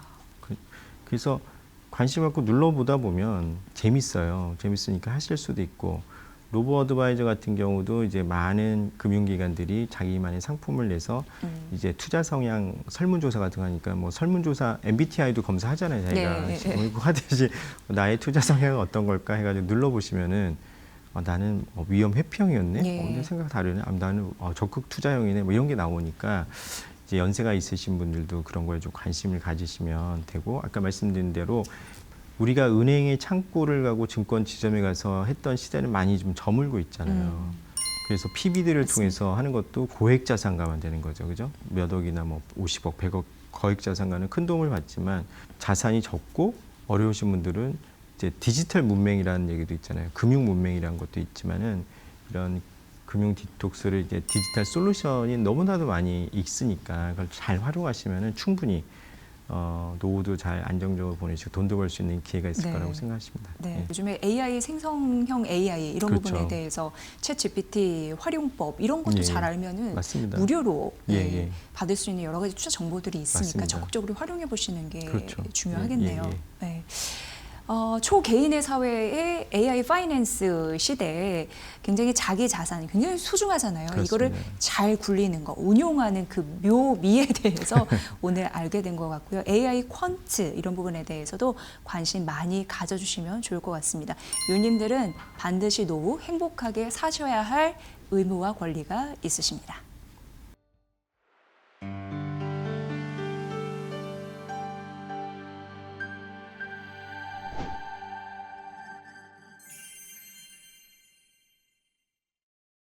(82만) 그 유튜브 구독자를 보유하신 박고미 대표님을 이제 경제쇼 요에 모셨습니다. 안녕하세요. 안녕하세요. 금융투자 유튜버 박구미라고 합니다. 요님들이 가장 걱정하는 게 뭐냐 했더니 탑 원이 이제 노후예요. 근데 많은 분들이 노후를 잘 대비를 해야 되는데 제가 알기로는 그거에 대해서도 연구를 많이 하시고 경제 교육을 하시는 대표적인 분으로서 자, 노후 대책을 세우기 위한 투자 3원칙이 있다고 하는데 그게 뭔지 좀 직접 들려주십시오. 노후 한번 떠올려 볼게요. 기자님, 노후 언제부터 네. 생각하고 계세요. 60에서 은퇴하면 약간은 모자른 듯하고 요즘은 좀 빠르죠. 네, 한 70 정도면 이제 일을 슬슬 놓고 정말 우리가 바라는 대로 돈이 일을 하게끔 만들어 놔야지 좀 마음적으로 편하지 않나 이런 생각을 하게 되는 그런 시점이 맞다면 노후는 70부터가 아닌가 이런 생각을 감히 유임들 앞에서 하게 되는데요. 70은 또 여전히 청춘인 게 맞고 좀 어려운 노후 계산입니다.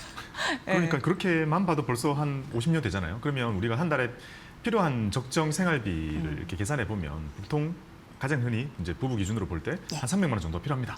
예. 그러면 300만 원을 1년 동안 받으려면 3,600. 그렇네요. 그럼 3,600이 네. 50년 넘게 나와야 되잖아요. 딱 합해 보면 그 10몇 억 훌쩍 나오거든요. 그러면 좀 이해가 잘 안 가잖아요. 아니 노후 준비해라고 하는데 다 300만 원 필요하다 그러는데 다 합해 보면 10몇 억인데 지금 1억도 없는데 내가 어느 세월에 10몇 억을 그렇구나. 모으며 그걸 예. 모은다고 한들 그걸 노후에 쓰려고 모셔놓는 사람이 말이 안 된다는 거잖아요. 예. 미래에 있는 나를 부유하게 하기 위해서 내가 가난해진다라는 건 절대 용납할 수 없는 룰입니다. 그래서 노후 준비는 실제로 어떻게 해야 되냐면 모범 답안이 있습니다. 모범 답안이 있어요. 네. 이렇게만 가면 그래도 약간은 안심하면서 살 수 있는 방법이 있다라는 거죠. 그렇죠. 잘 생각해 보면 우리 국민연금을 내죠. 우리 회사 다니는 동안 강제로 어쩔 수 없이 걷어가니까. 네, 어쩔 수 없이 예. 내게 되고 아마 기자님도 은퇴 후에 언젠가 65세 때 수령하실 거 아니에요. 그때 대략적으로 100만 원 이상 나올 겁니다. 예. 그럼 우리가 필요로 하는 300만 원 중에 100만 원은 일단 커버가 되고요. 그리고 물가 200만 오르는 원 만큼 남았네. 예. 걔도 올라가요. 연금 받을 때 물가 상승률 반영해서 받는 거. 네. 예, 그 정도는 알고는 있었습니다. 그렇죠. 그러면 나머지 200만 원 어떻게 채울까 이제 그 고민이겠네요. 자, 이제 300만 원 중에 이제 예. 100만 원은 커버가 되고요. 예. 자, 두 번째는 이제 퇴직연금입니다. 자, 퇴직연금은 제일 중요하긴 하거든요. 자, 퇴직연금은 회사를 다니지 않으면 준비가 잘 안 되거든요. 보통 자영업을 하시는 분들 같은 경우에는 예. 이제 노란우산 공제를 이용해서 만들어야 됩니다. 어. 또는 규모가 되게 작은 회사일 경우에는 푸른씨앗이라는 퇴직연금 푸른 제도를 씨앗. 이용할 예, 수 있습니다. 예. 직원이 2명 이상만 되면 퇴직연금을 세팅해주는 정말 좋은 제도가 있습니다. 예. 정말 좋은 제도, 정말 좋은 제도, 푸른씨앗 제도를 꼭 활용하셔가지고 퇴직연금 제도를 도입을 해주셔야 되고 조금 더 큰 회사 같은 경우에는 회사에서 자체적으로 DB나 DC를 선택하도록 이렇게 될 겁니다. 예. 그래서 만약에 아예 자영업을 하시고 퇴직연금이 비어 있으시다면 노란우산 공제를 하시는 걸 추천드리고 만약에 그게 부족하다 또는 그게 안 맞다고 생각이 드시면 연금저축이라는 개인연금을 아주 많이 준비하시기를 말씀드립니다. 네, 그러니까 지금 처한 상황에 따라서 약간 맞춤형 설계는 달라지는 거고요. 네. 그럼 이제 돌아와서 저같이 이제 직장인들 같은 경우에 노후를 대비하면 어떻게 해야 되는지 네. 좀 알려주십시오. 단돈 10,000원을 넣더라도 지금 바로 시작을 해야 됩니다. 한 달에 300이 따박따박 나오게 해야 되잖아요. 국민연금은 자동으로 다 계산돼서 나올 거고 나머지를 채우는 거를 하는 아주 좋은 방법은 배당으로 받는 거죠. 배당으로. 월배당으로 받는 거고요. 월배당으로 받는 것의 이 컨셉은 우리가 노벨상을 통해서 알 수 있습니다. 노벨상요? 노벨상을 타면 상금을 막 13억, 14억씩 받죠. 네. 우리는 노벨 재단에다가 10원도 안 주는데 예. 글로벌하게 상을 줘요. 상금도 많이 그게 주는 끊기지 않고 매해 누군가에게 주는 여력이 생긴다라는 건 왠지 현금성 자산을 잘 굴리는 거의 대표적인 모범 사례다 이렇게 좀 느껴지네요. 하지만 실제로 노벨 재단이 굴러가는 운용 방침은 이제 노벨 선생님의 유언에 따라 투자를 합니다. 그 투자를 해서 해마다 여기서 나오는 수익금의 67.5%를 떼가지고 상을 주고 남은 거는 재투자해라고 엄청 강하게 명시를 해놔요. 그러다 보니까 어떤 일이 생기냐면 예. 장이 좋을 때 지금처럼요. 장 좋을 때는 상금이 올라갑니다. 네. 지금 우리가 받는 13억, 14억이라는 상금은 노벨상의 상금의 변동 중에서 아주 높은 편입니다. 그것도 탄력적인 거예요, 상금도? 완전히 복불복입니다. 오. 장이 안 그것도 좋으면 운이네. 11억, 10억 이렇게 예. 내려가고 예. 금융위기 때는 3억 받았습니다. 그래요. 그리고 매달이 장이 좋으면 두꺼워집니다. 예. 장이 안 그렇죠. 좋으면 얇아집니다. 우리나라에서 상 2번 받으셨잖아요. 2번 다 예. 시장이 되게 좋을 때였습니다. 그래서 다행이네요. 예. 두둑히 받으셨다는 네. 거. 예. 네. 지금도 해마다 200억을 쓰면서도 노벨 재단에는 8,800억이 굴러가고 있습니다. 오. 아마 지금 훨씬 올라 있을 거예요. 예. 우리가 이걸 보면서 힌트를 얻을 수 있는 건 인류가 멸망할 때까지 아마 노벨상은 해마다 200억씩 계속 줄 수 있을 겁니다. 그래서 이 컨셉을 개인으로 가지고 와서 나만의 노벨상을 만드는 거죠.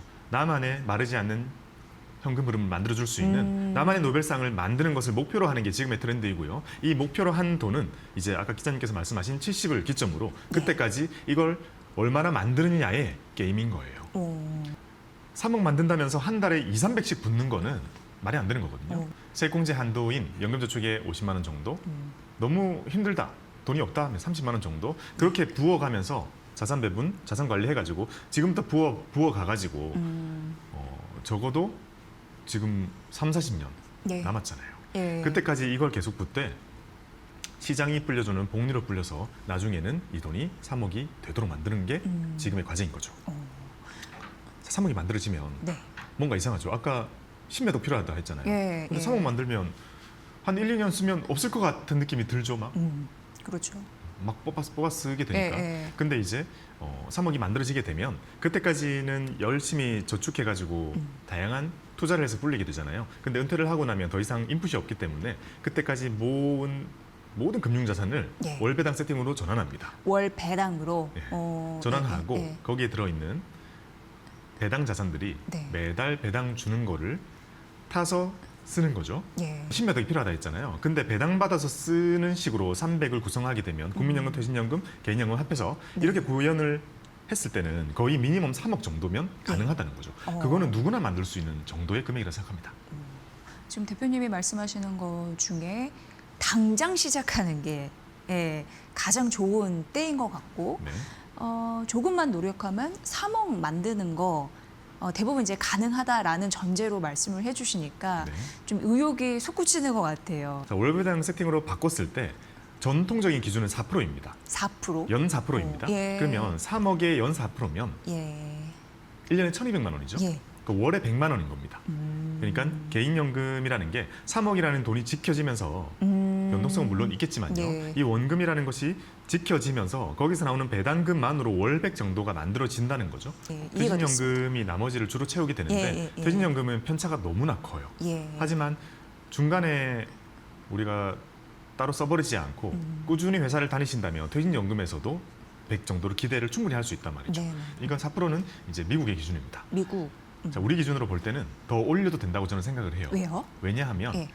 지금부터 노후를 맞이하시는 분들은 네. 소비가 좀 더 클 거라고 생각을 하고요. 예. 그리고 액티브한 시니어들이 많기 때문이고 요님들 같이. 그래서 제가 추천드리는 방법은 예. 대략 5에서 8% 정도. 지금 상황 같으면 예. 한 5, 6% 정도는 배당에서 나오고 나머지 1, 2%는 원금에서 출금이 되는 거죠. 아, 국민연금 나올 때 예. 연금 신청이 가능하잖아요. 그때 신청을 하실 때는 5%, 6%, 7%, 많게는 8% 정도까지 뽑아 쓰도록 신청을 하게 되면 네네. 국민연금과 합쳐져 가지고 엄청 많은 돈이 나오게 되죠. 그러면 그대로 초반 한 5년 아주 액티브하게 그때가 제일 즐겁다고 하더라고요. 은퇴 갓 직후니까. 그때 실컷 놀고 예. 뒤는 이제 4%가 나오도록 좀 줄여도 된다는 거죠. 예. 예. 그러면 이제 과제는 하나밖에 없습니다. 월 50만 원씩 월 50만 원? 예. 연 7% 정도의 수익으로 예. 연금 계좌 내에서 예. 그만큼의 수익이 꾸준히 나시게 되면 네. 22년이 될 때 예. 3억이 돌파가 되고 투자한 이후에 22년 말씀하시는 네, 거죠? 적립식입니다. 납입한 다음에 예. 정리식입니다. 예. 내가 넣는 돈도 네네. 계속 들어갈 거고 예. 걔가 안겨다준 연 7% 정도의 복리 수익이 있는 거죠. 자, 그리고 30년을 꾸준히 부으시게 되면 네. 6억 원이 넘게 됩니다. 아, 그래요. 자, 예. 그러면 이런 복리로 말하는 숫자 같은 경우는 너무나 평범하고 그거는 조금 늘리면 터무니없이 증가하기 때문에 되게 흔해 보이지만 잘 생각해 보면 연 7%의 수익률은요. 네. 우리나라에 있는 고배당주 ETF만 사도 5%씩 주기 때문에 거기 그럼요. 주식 많이 안 넣어도 조금만 예, 예. 조합을 해도 예. 연 7% 만드는 거는 그렇게 어려운 일이 아니거든요. 우리 개별 주식으로 연 7% 맞추겠다 이러면 그건 안 맞춰지고요. 예. 여기서 어떤 생각을 하나 장착하셔야 되냐면 우리가 투자를 할 때는 고수익을 추구하죠. 당연히 10%보다 20% 좋고 20%보다 30% 좋고 30%보다 50이 좋고 100% 나면 대박 이렇게 생각을 하시지만 네. 이런 투자는요. 위탁계좌에서 예. 매년 즐거움과 함께 따로 하는 계좌입니다. 네, 이건 네, 노후 네. 준비가 아니에요. 그렇죠. 변동성이 너무 클 가능성이 있고 네. 그만큼 또 잃을 가능성도 있기 때문에 네. 그거는 노후 준비가 아닌 거죠. 연금 계좌 내에서는요. 만약에 섹터 ETF 같은 거 사가지고 올해 30% 50% 수익이 났다고 가정할 때 그건 좋은 전략이 아니에요. 왜냐하면 다음 해 그만큼 안 나오거든요. 하지만 자산 배분하고 안정적으로 포트를 짜서 운용을 할 때 예. 예를 들어 한 5% 나왔다. 되게 잘한 겁니다. 7% 나왔다. 땡큐. 예. 10% 나왔다. 올해 장이 좋았네. 15% 나왔다. 이야 장 되게 좋았나 보다. 2% 나왔다. 아, 오늘 올해 경제 되게 힘들었나 보다. 낮은 수익률이 반복이 되는 게 네. 훨씬 중요하고요. 그렇게 낮은 수익률이 반복이 되었을 때 이 연금 계좌에 나중에 만들어지는 금액은요. 만들어질 확률이 훨씬 높아지는 거잖아요. 그렇군요. 미국에서는 7%보다 더 높이고자 하는 경우에는 주로 S&P 500을 사가지고 10% 정도의 기대 수익률을 가지고 가거나 아니면 나스닥 100을 사가지고 13% 정도의 기대 수익률을 가지고 예, 연금 계좌를 예. 굴려가시는 분들은 많습니다. 예, 그러겠네요. 그거 모두 다 같은 비슷한 맥락이라고 보시면 되죠. 음. 그러니까 연금은 그렇게 해서 두는 거고 한쪽에서는 본인이 하고 싶은 거 세배를 해버리지. 코인을 하시든 부동산을 하시든 네. 주식을 하시든 가치 투자, 개별 투자 다 좋습니다. 예. 그거는 그거대로 하되 한쪽에서는 소액으로 꾸준히 부어서 불려야 된다라는 게 저희 생각입니다. 네.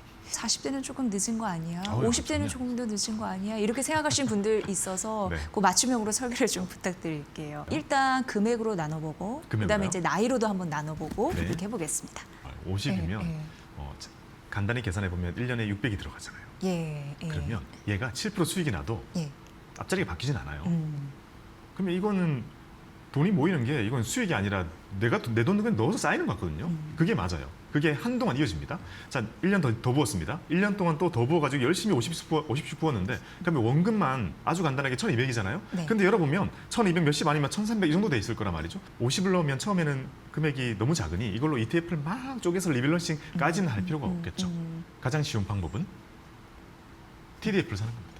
기계적으로 2년 이상 일단 모으셔가지고요. 원금 기준으로 한 2천 이상의 돈을 만드시는 게 첫 번째 단계가 되고요. 50을 넣으시게 되면 어차피 그만큼은 연말정산 세액공제에서 13.2% 그대로 돌려받으시게 되니까 예. 세액공제 때 환급 받으시는 금액은 100만 원이 넘거든요. 예. 그 돈은 이제 2월 달에 연말정산 때 받으시면 되는 거니까요. 자, 이렇게 붙는 게 일단 첫 번째가 되겠습니다.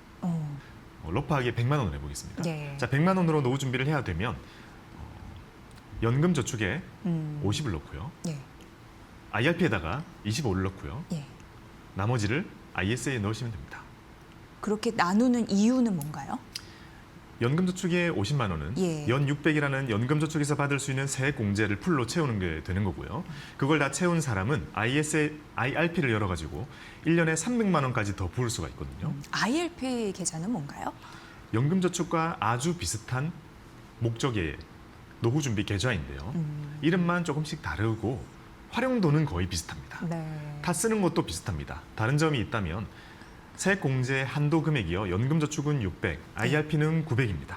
600, 900. 근데 예. IRP는 연금 저축의 한도를 제하고 생각을 하게 돼요. 예. 그래서 연금 저축에 600을 부으신 분은 IRP로 추가적으로 할 수 있는 것은 연 300이 되는 거죠. 그러니 월 25만 원이 될 겁니다. 네. 그러면 아주 간단합니다. 월급 딱 받으면 50만 원을 연금 저축에 넣고 TDF를 삽니다. IRP에다가 25만 원을 이체하고 TDF를 삽니다. 예. 그다음에 나머지 ISA에다가 돈을 이체하고 거기에서는 배당주를 삽니다. 예. 자, 이렇게 세팅이 되면 일단 내가 할 거는 없거든요. 이대로 또 말씀드린 것처럼 2년 이상 꾸준히 하시면 됩니다. 하지만 2년이 넘어가고 나면 이제 상당히 큰 목돈이 들어있게 되고 그때부터는 내가 돈을 넣어도 별로 바뀌는 게 없고 예. 들어있는 친구들의 영향을 받는 게 더 커지는 시점이 옵니다. 네네. 그때는 이제 적립효과가 약해지는 순간이 되는 거죠. 보통은 2년 정도로 제가 체감이 되더라고요. 네. 배당주 ETF, TDF는 어디서 사야 돼요? 이렇게 굉장히 기본적인 거 궁금하신 분들도 계신데요. 네. 네, 좀 친절하게 알려주세요. 지금은 상향 평준화돼 있기 때문에 비슷한 편이고요. 큰 증권사 일반적으로 쓰는 곳을 말씀을 드리면 미래셋, 삼성증권, 한국투자증권, 신한금융투자, KB증권 거의 다 취급하네요. 네, 다 있습니다. 네네. 큰 증권사들은 다 있고요. 전산상의 차이는 별로 없을 겁니다. 예. 자, 그런데다가 계좌를 방금 말씀드린 것처럼 총 4개를 여시면 돼요. 네. CMA와 CME. ISA와 예. 연금저축과 예. IRP를 같은 날 4개를 한꺼번에 탁 열어요. 예. 그리고 한도 설정할 때는 최대로 하루에 설정. 4개를 열라 말씀하시는 거죠? 네. 예. 예. 100만 원일 때는 CMA에다가는 남는 현금 다 넣어두고 월급 탈 때마다 ISA에 25, 연금저축에 50, IRP에 25, 그리고 배당 ETF. 배당 예. ETF 정사할 거 없으면 플러스 고배당주 사면 됩니다. 어. 그거 많이 올라서 부담스럽다. 그러면 미국 배당 다우존스 사면 됩니다. 예. 그리고 TDF는 나이에 맞게 골라서 사시면 되고 제일 무난한 거는 제 기준으로는 한 2045 정도 사면 됩니다.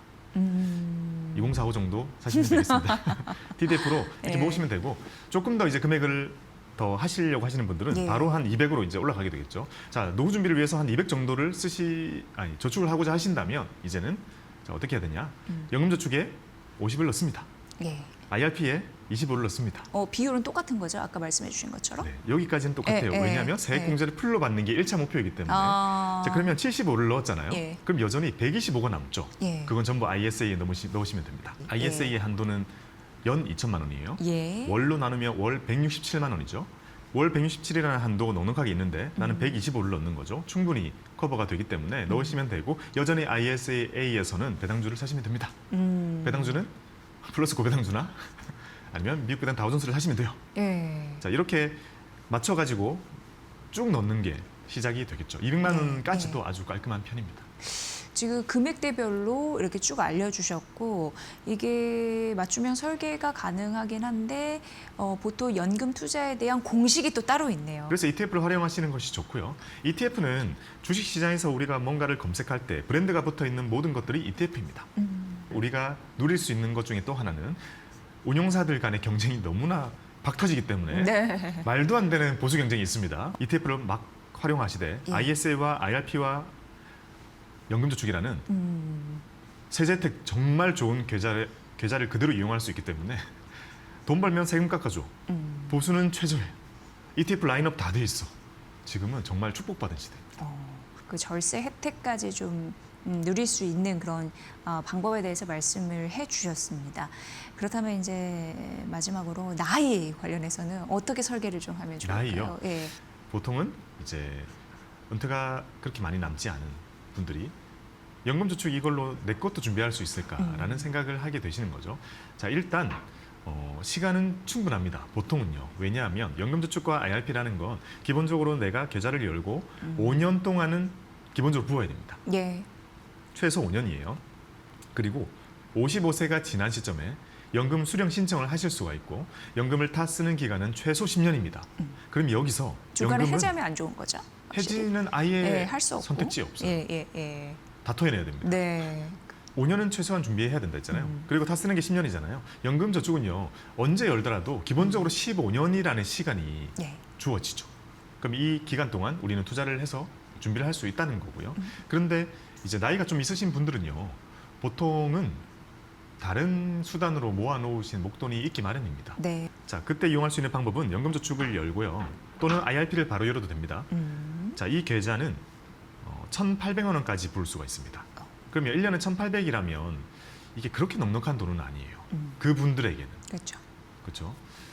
정말 다 써버리지 않으셨다면 그러면 연금저축을 열거나 IRP를 지금이라도 하나를 열고요. 예. 하나를 열 거라면 IRP를 여는 게 더 낫습니다. 연 다음에 한도를 1,800만 원으로 세팅을 하겠죠. 그리고 예금 같은 거 하나 깨가지고 만기된 거 가지고 와서 1,800을 꽉 채웁니다. 예. 자, 꽉 채우고 그래도 남는 돈들이 좀 보통은 있을 겁니다. 자, 그 돈들은 2천만 원은 네. ISA에 꽉 채웁니다. 예. 나머지 돈은 그냥 위탁계좌에서 굴릴 수밖에 없어요. 네네. 자, 그러면 여기서 3,800이죠. 그러면 2년 지나면 수익이랑 더해지게 되면요. 이 돈은 8천을 훌쩍 넘는 돈이 아. 일반적으로 세팅이 됩니다. 예. 생각보다 2년 동안 넣는 돈 기준으로도 1억이라는 돈이 그렇게 머지 않게 보입니다. 이대로 5년을 준비하라고 하셨잖아요. 즉 모아놓은 무언가의 돈이 있다는 가정하에서 5년 동안 부으시게 되면 네네. 억대의 돈을 금방 만들 수가 있습니다. 이 돈은 사실 내가 다른 걸로 모으던 거를 넣는 행위이긴 하겠지만 연금을 활용하기에는 한도가 충분하다는 거예요. 근데 이제 연금저축에는 1,800, 1,800, 1,800, 1,800 이렇게 5년 들어가면 8,000 들어가게 되잖아요. 자, 8,000인데 ISA에는 2,000씩 부어가지고 5년 부으면 1억이 들어가 있게 됩니다. 예. 거기에 수익이 붙어 있게 되겠죠. 자, 이때 우리가 어떤 액션을 취하게 되냐면 ISA를 해지합니다. 해지하면 ISA는 목돈이 된 1억 플러스 알파라는 돈을 목돈으로 찾게 되죠. ISA는 목돈을 만드는 계좌입니다. 3년이나 5년 정도로. 목돈을 만들고 목돈을 찾았어요. 목돈 쓸 때 있으면 쓰면 되죠. 근데 이 돈 중에 일부를 뚝 떼가지고 네. 연금 계좌에다가 넣을 수 있게 돼 있고 이때 넣을 때는요. 한도를 안 잡아먹어요. 그리고 이거는요. 이렇게 해주는 거는 연금 전환이라고 부릅니다. 예. ISA 만기 자금에 연금 전환 제도인데 이걸 하면 넘긴 금액의 10%만큼 세액공제를 더해줍니다. 세액공제 혜택이 있군요. 그 해는 더 해줍니다. 예. 그러면 기본적으로 100 훌쩍 더 그 해는 받을 수 있게 돼요. 그러면 이때 아까 나이가 좀 있으신 분이잖아요. 네네. IRP 만기 자금 1억 플러스 알파 통째로 다 넣어집니다. 아, 연금 계좌로. 예. 그러면 연금 계좌에 지금 그동안 1,800씩 넣어가지고 8,000 플러스 알파가 들어있었는데 여기에 ISA 만기 자금 1억 플러스 알파를 넣게 되잖아요. 그러면 원금 기준으로도 거의 2억이라는 돈이 금방금방 들어가서 만들어지게 되죠. 그래서 다른 걸로 그동안 돈을 불려 오셨더라도 이 돈들을 현금화해서 연금 계좌를 꽉꽉 채워서 ISA와 함께 활용해가지고 채우면 2억이라는 돈을 채우는 게 그렇게 어렵지 않고, 그럼 여기에 조금 더 해가지고 이제 시간 조금 더 지나면 우리가 목표했던 그런 3억 같은 돈들이 만들어지게 되겠죠. 그러고 나면 이제 편하게 수령 신청해서 받을 수 있습니다. 네. 정말 연금 투자 설계는 굉장히 중요한 요님들의 그 필수 덕목이 됐구나라는 거를 인터뷰하면서 느꼈는데요. 꼭 시도하시고요. 늦었다고 생각하지 마시고 지금이 가장 빠를 때라고 합니다. 꼭 기억하시고 실천하십시오.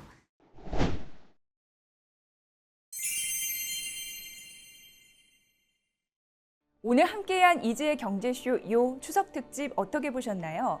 연금 투자는 노후를 지켜주는 힘이 되고 가치 투자는 흔들림 없는 자산의 나침반이 됩니다. AI가 바꿀 경제의 흐름 속에서도 본질을 잃지 않는 준비, 우리의 내일을 더욱 빛나게 할 것입니다. 풍요롭고 행복한 한가위 보내시길 바랍니다. 지금까지 이지의 경제쇼 요였습니다.